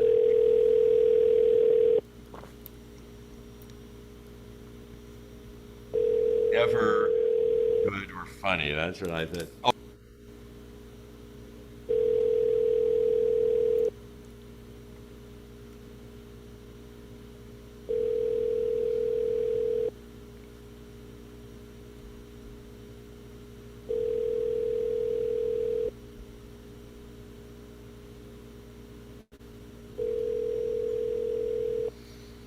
Yes, yes, yes, yes, yes, yes, yes, yes, yes, yes, yes. And 197.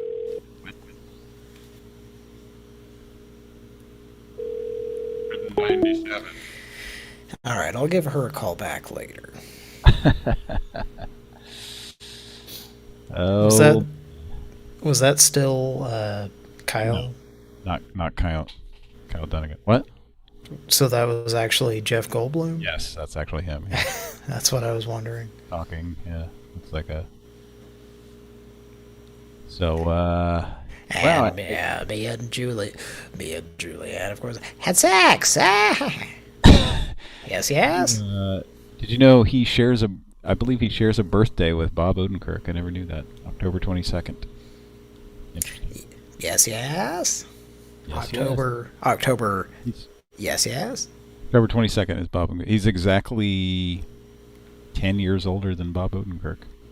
Jesus. Jeff Goldblum is fucking old, folks. Yeah, he's... Oh, let's see. How old... 65 or something? Well, let's see. How old is he? 68. Let's take a... Let's yeah, we'll have to figure out 70. Exactly how old he is. 770. I think maybe he's... If you guys Oh, really goddammit. enough. 69, dudes! That's how old he is. Okay. He is... 69, dudes! Yep. So... And he's 6'4". I always thought he looked kind of tall. And full of muscles. Yep. 6'4" and tall of muscle. Anyway, old Jeffrey Goldblum. Well, the man looks good with his shirt off, spread out in the back of a Jeep Grand Cherokee. If that's what it was. Like in Jurassic Park? Yes, yes. Are you talking about when he's injured or something? Yes, yes. Yeah, I watched the movie today, that's the only reason I know. But he's not in the car at that point. I think they're at the, like at the, and of course they're at the central location where the computers are that control the security system and everything. Of course, Samuel L. Jackson is poking around on the computers and they're going beep, beep, beep, and making a lot of noises because that's what they do. And let's not forget the most annoying noise that those computers make. A certain postal employee. Oh yeah, yep. Did not get impersonated on SNL. Yeah. Oh, okay. I don't know if I know what you're talking about, but go ahead. If I could, I'm trying to think of the guy's name now. You're talking about. You were talking about a postal employee, and we were talking about Jurassic Park, so I immediately thought of. You know who? A certain individual. Yeah, who appeared on Jerry Seinfeld. As a postal employee, Wayne Knight. Yes, I was trying to think of. There's only so much room in this noggin. Yeah, shit starts falling out after a while, so. Shit has definitely fallen out of my head. Especially when you start having kids. Yeah. But anyway, I'm going to go ahead and shit fell out of me, and then more shit fell out of me. Just kidding. Kids that are listening to this. Little kids that are listening? Hey, kids that I had. And Patrick had. Yes, that are listening to this, hopefully when you're at least teenagers now. And Justin and Kira and Mike. Yep. Mike's kids. And also... 69, dudes! Have you seen the new sequel to that? No, Bill and Ted Face the Music. Did I see that? I don't think so. I have not seen it yet. I've not seen it. I heard it was okay. It was a decent. Like it was, it's not. It wasn't like god awful or something. So I couldn't bring myself to watch it, and I'll tell you why. Would you like to know why? Why? 69 dudes? Why? I just cannot bring myself to watch something that. Are you there? Yes, go ahead. I reloaded the feed. Sorry, and it wasn't. All right. There are certain actors who cannot say no to a part. Okay. And Mr. Alex Winter, fuck you. I'm not going to watch another movie that you made. You've been in so many goddamn movies. No. I can, just right off the top of my head, I can think of, 3. Bill and Ted 2. Freaked. Yeah. Oh, Lost Boys. That motherfucker. Just every time you turn around, he's in a fucking movie, 1987, 1989, 1991, 1993 or 4, whenever Freaked came out. And then, just... 2021? 2021. If only a certain individual would have been around to see that. Anyway. Yeah, Alex Winter, you're in too many movies. I just can't watch this one. Stop being in so many fucking movies over a period of 30 years. But then on the other hand, did you hear... Come on, 4 in 30 years? Somehow they dug up this guy named Keanu. Yeah, what was that? And they convinced him to come out of his retirement from acting and be in a movie. Yeah, actually it is a little bit, I'm kind of... I don't know him personally, but I think there's probably a way better chance he would have said no to it, just because he might have said, he just didn't want to rehash the... BB says Alex Winter also played the hoodlum that Bronson killed in Death Wish 3. Was he jacking off? Probably. I don't know if you're joking or not, BB, but I could definitely believe that. I think, yeah. He probably had a machine that... Bronson's jacking off! Bronson's cracking down on these scumbags that... Bronson's cracking his knuckles before he jacks off. No, Bronson's taking all that scum off the street that have devices that masturbate them. He's taking all that scum off the street and putting it in that scum bag. See? What's all this scum doing on the street when it should be in a bag? There's far too many scumbags here in this public bathroom.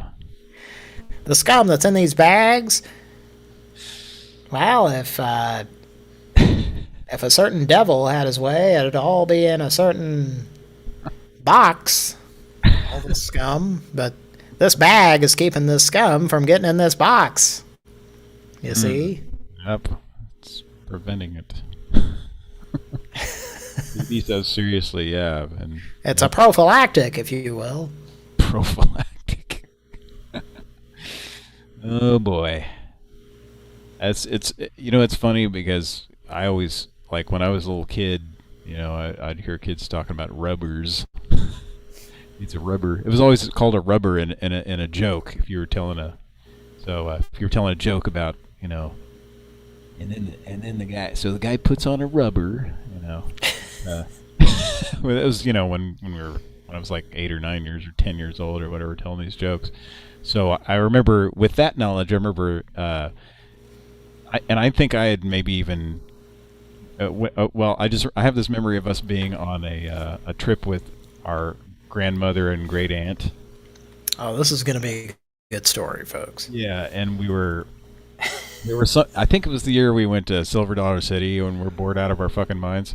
And now you hush your mouth. When we got we got from the gift shop or whatever, at the place, we got the little guns that shoot.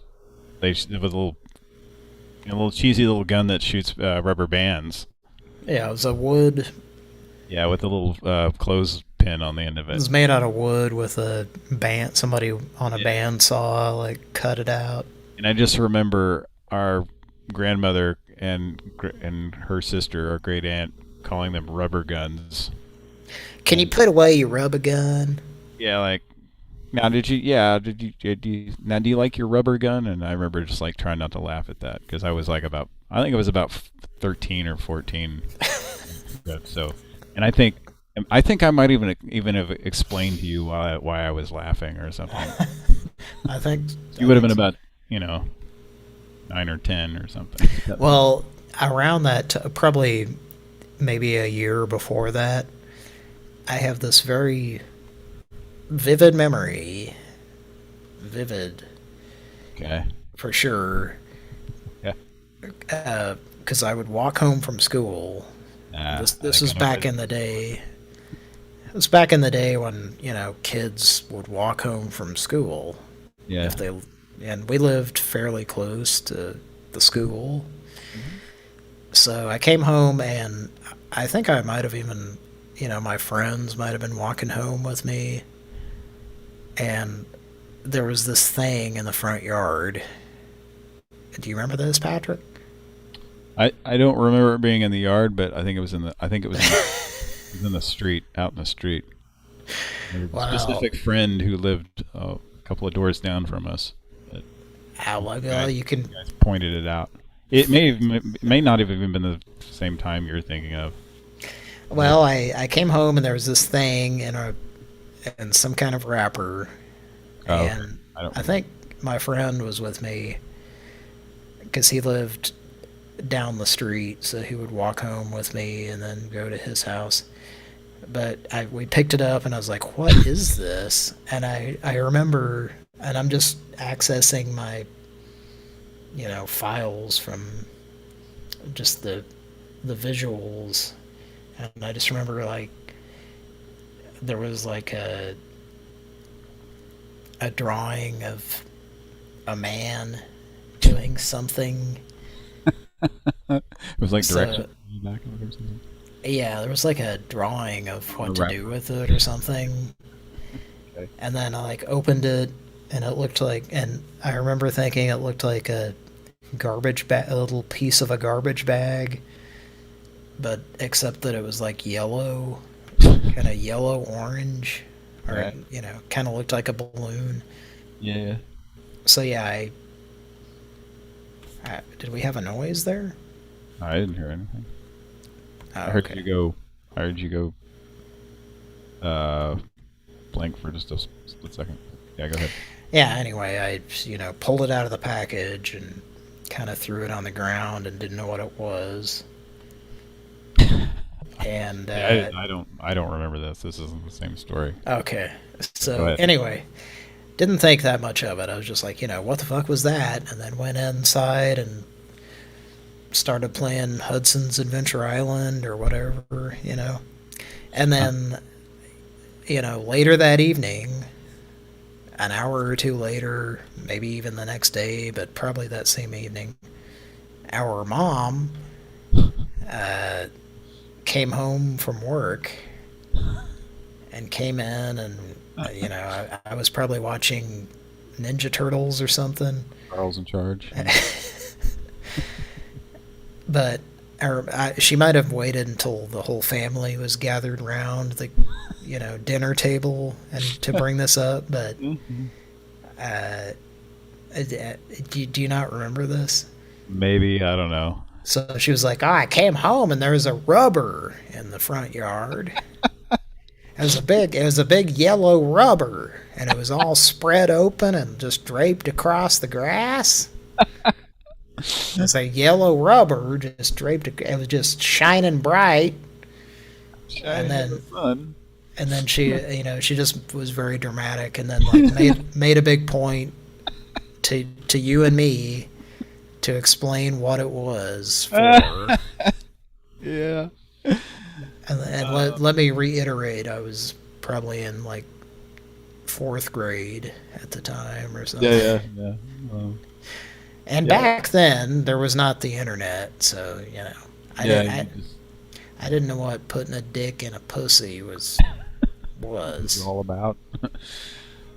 So my story is different. It's a rubber for putting on your penis. It's a big yellow-orange rubber draped across the front. And she, questioned me about it, and I felt... like you had something to do with it. Well, I felt really guilty, because I was, in my mind, I'm like, yeah, I touched that thing. I pulled it out of the package, and it's this evil thing. So it wasn't even... I hope glimpse into my psyche, folks. That explains why Pran Funkels exists today, is because of some shit like that happening when you're a kid. No, all right, that clip will be in the Museum of Radio and Television History. Starring Mr. Robert Stack. The ghost of Robert Stack. If you or anyone you know has picked up a yellow-orange rubber, it's pulled out on the grass. Unfurled. This one was probably a Magnum, folks. Probably designed for big black cocks. If you're a 9-year-old boy and you'd like to know more about big black cocks, so please Google Robert Stack and call 1-800-876-5303. 5353. And hear about it looking like there's a problem with the system. Looks like there's a problem with that big yellow condom rubber. It looks like there's a bell pepper dissected across your front yard. It looks like a giant yellow condom fell off your tiny cock before we were about to have intercourse. It looks like you lost your erection when you heard my voice. It looks like I kept talking and your hard-on went away. Because I kept talking about big yellow.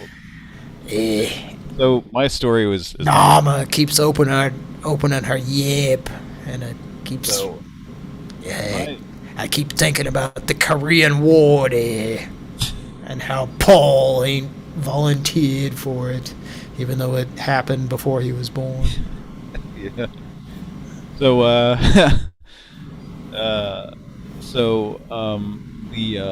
my story is not nearly as funny or anything, but 16-bit graphics is yours. Graphics. As mine. Yeah, it's not as 50 16-bit graphics.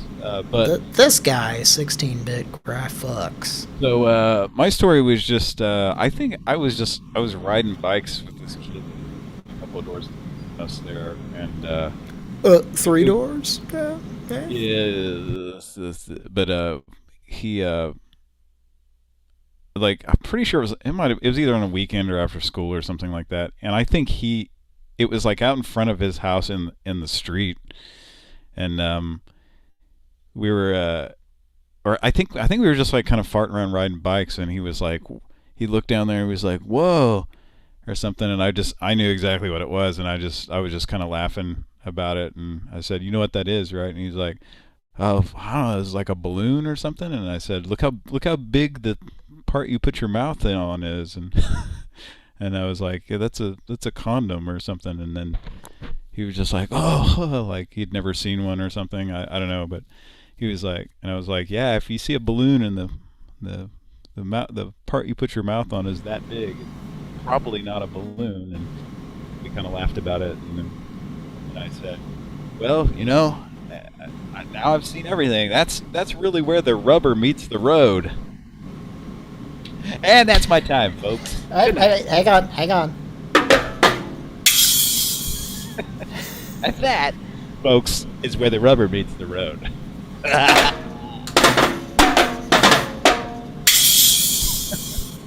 Gonna wake people up doing that? That was the Pran Funkels desktop drum set. You got a desktop drum set?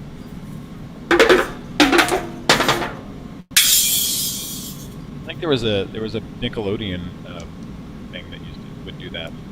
I have this weird. I brought back this memory of like it was like Nickelodeon, like just a little thing that said Nickelodeon, and it would go.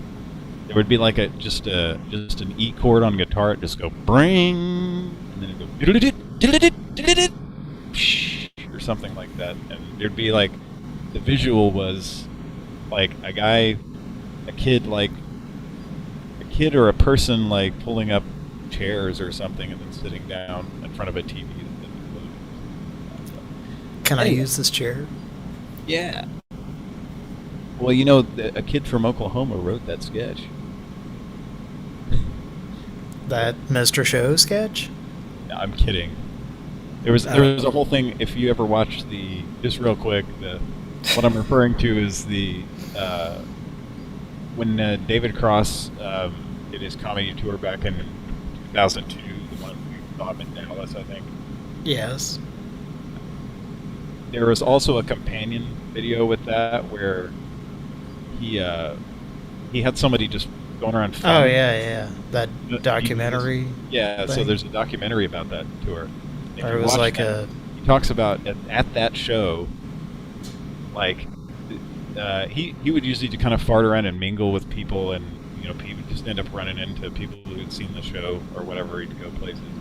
Yeah. So at that show, and like backstage or something, and I think they have footage of this. I don't know. It's like some kid who's like 18 or 19 or something. He's like obviously pretty young, but he's telling a story about basically, and he's like super proud, telling a story about how he essentially just completely plagiarized the Mr. Show sketch. Can I borrow this chair? Like basically him and his friend just reenacted that sketch, but they won some sketch writing and sketch competition with it, and they kept advancing on to the next level till they were like going to state, and then they went to state, and it was he was from Oklahoma, so it might have been when they were going to the state competition and so they could compete, see if they were going to compete for the national thing, that somebody at the state level finally said, I've seen this before,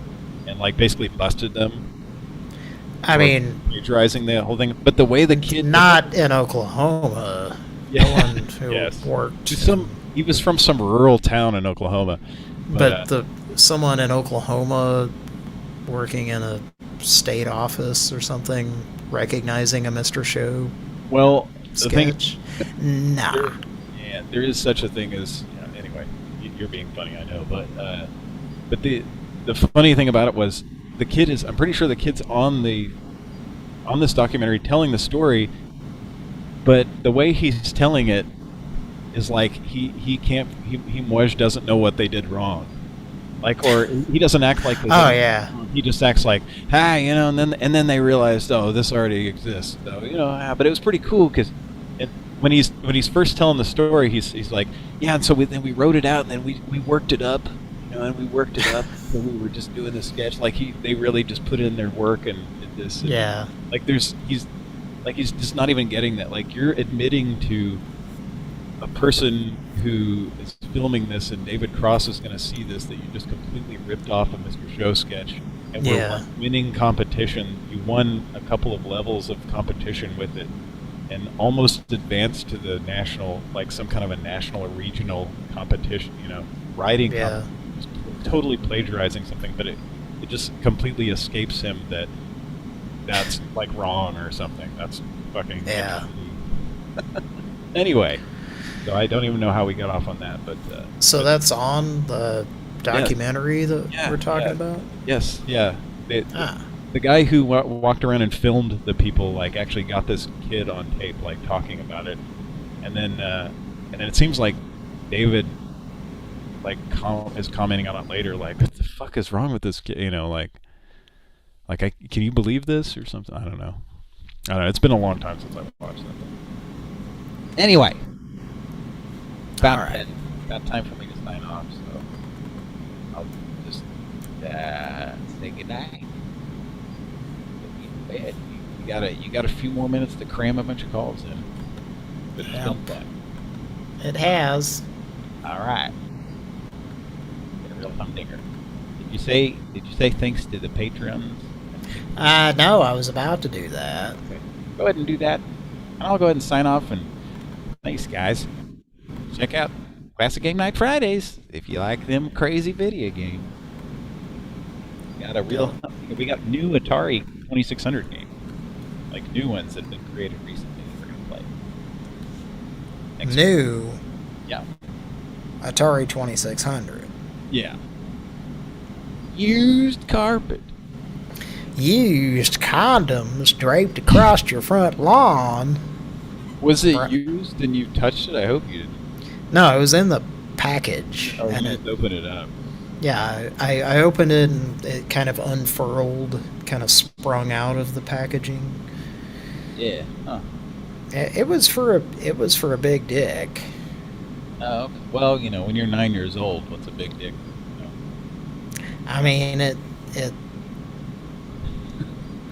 looked like a miniature garbage bag, if that says anything. It may have been a certain style of. There's evidently there was a style of condom, and maybe it still exists. Well, it's throw out the garbage condoms. Yeah. It looks like a Ziploc bag or something. Yellow and blue make yellow. Yellow and blue make peen. Yellow vagina and blue balls make green. All right. That's what I got for you. It's what That's what I got. Yeah, I think that's a song by Everything or Citizen King. Or the Brian Seltzer-Water Orchestra. Brian sets her down on the. Brian sets her down because he's a perfect gentleman. Let's make a Pran Funkel. All right. Good night, folks. Goodbye. We're going to thank the patrons on Patreon. See you Friday. Bye-bye. Battletoads?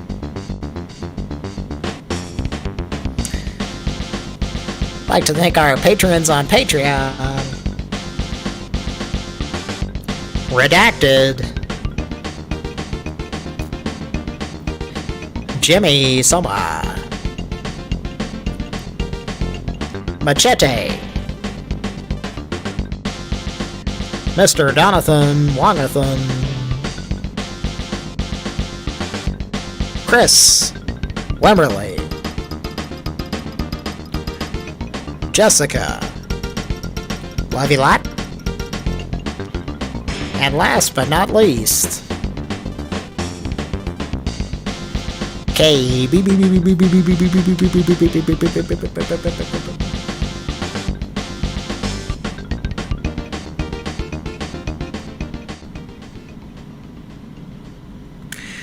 Pran Funkels. Live. Alright, let's take a look at the Pran Funkels chat on YouTube.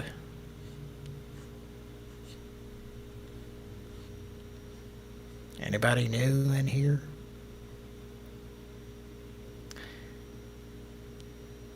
Peter Lalik. Wanna fancy ya?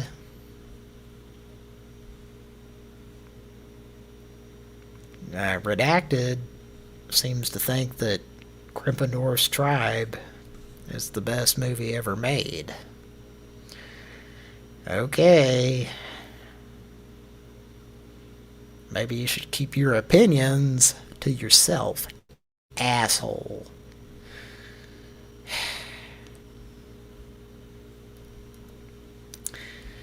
Alright. We're gonna make a Pran Funkel.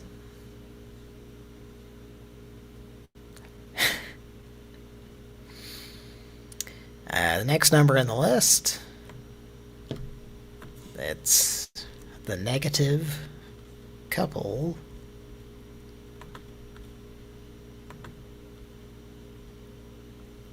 Let's give him a call.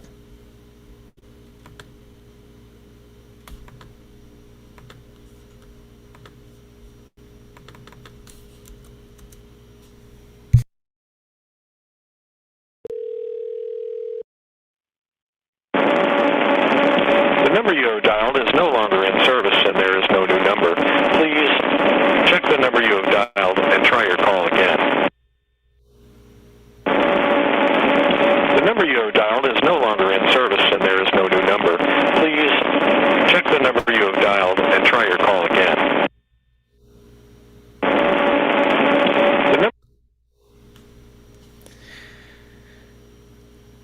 I always wondered what it might feel like to have diarrhea from a Decepticon poured upon your head.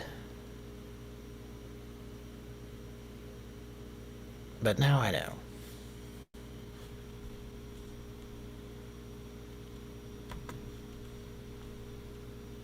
Okay, let's move on to the next number in the list. It's a certain gravel-mouthed individual who possesses a talent of some sort.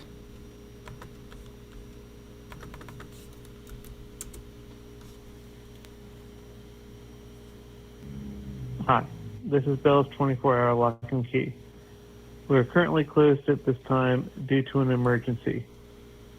We thank you for your call and appreciate your understanding.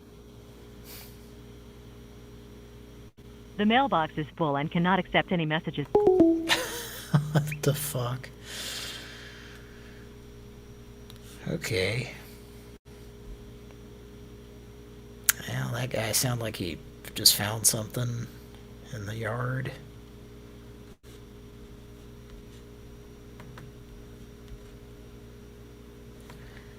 Oh, we got a government spy number here. Calling these in order.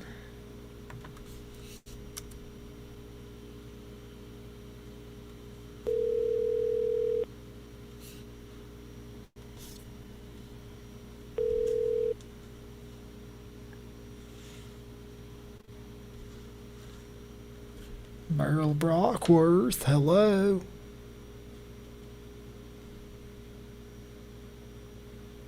Merle Brockworth, hello. Ben, are you there?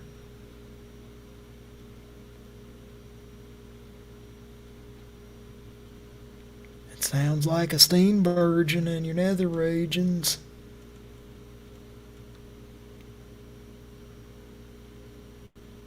Hello?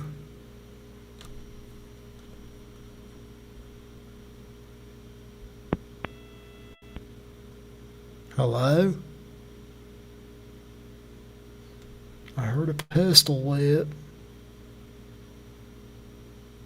Sounded like a pistol whipped cream, if you ask me. Alright. Not sure what that was. Very suspicious.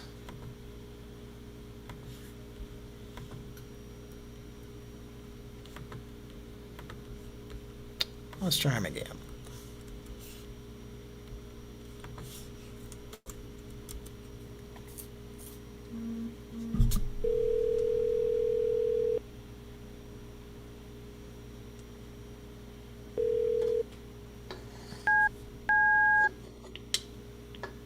Hello? Ron Bonnigan needs a hashtag for you. We're trying to get it smeared around. Can we get a Ron Bonnigan?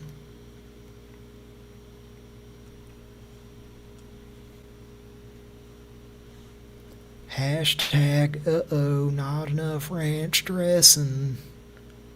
All in all.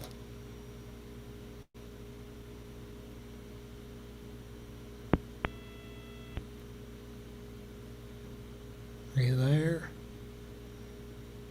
I heard Laura Branigan there. I think tonight's the night.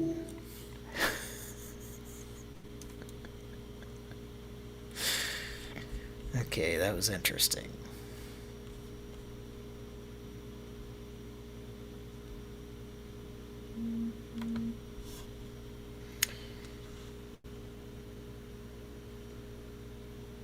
We'll be right back.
Pran Funkels. Live.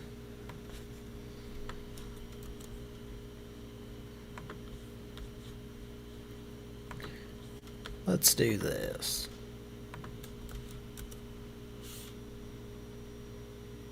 Thank you for calling Hoveround.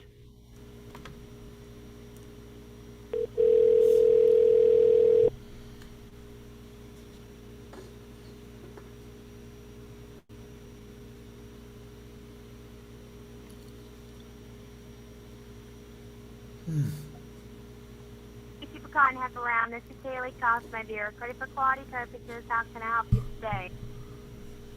I was calling to order the thing.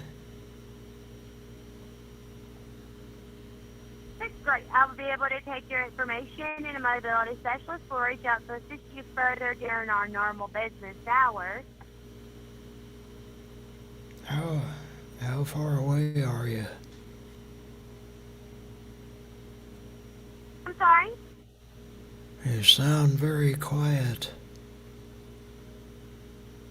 It's, the hover around deal.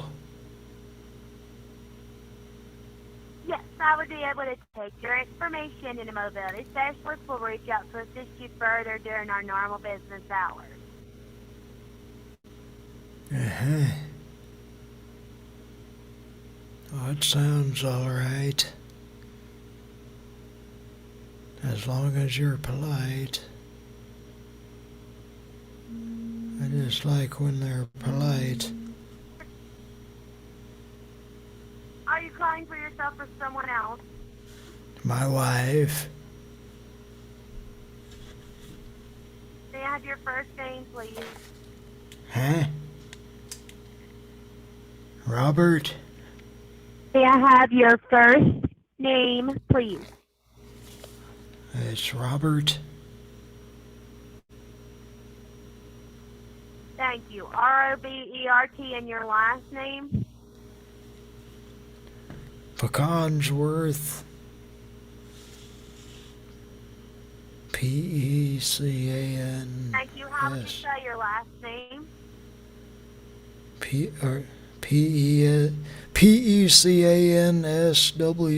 P-E-C-A-N-S-W-O-R-T-H.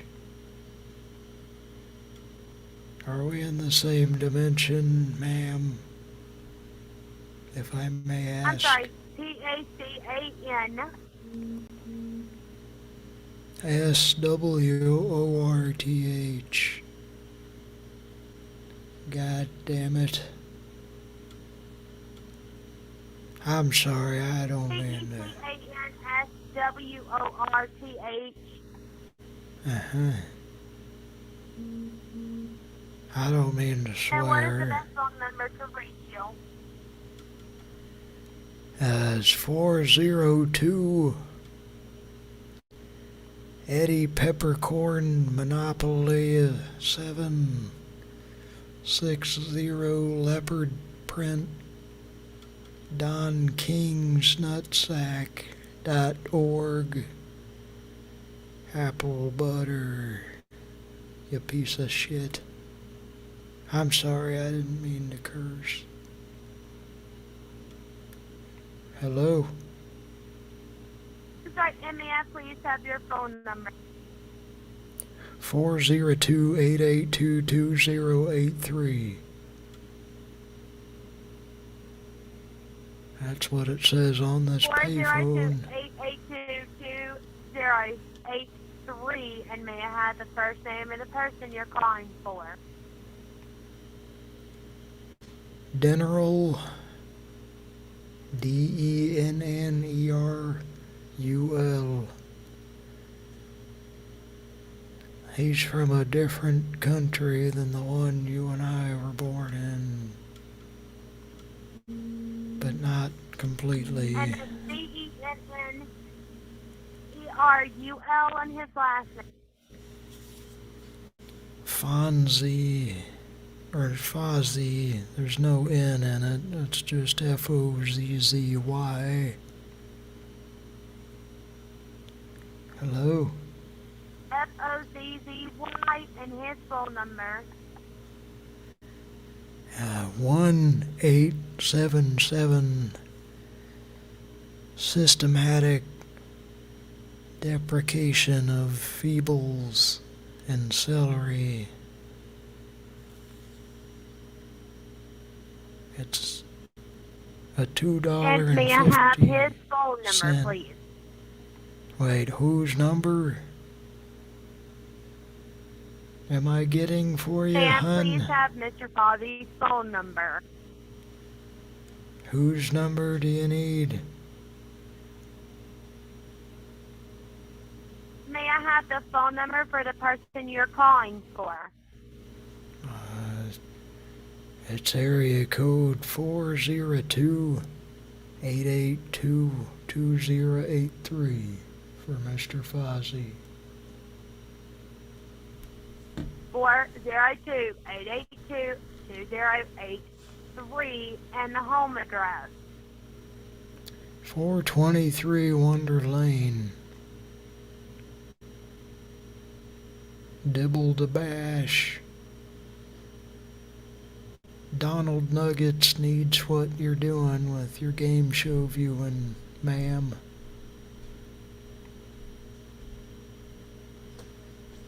I love you. Sorry, and may I please have the home address?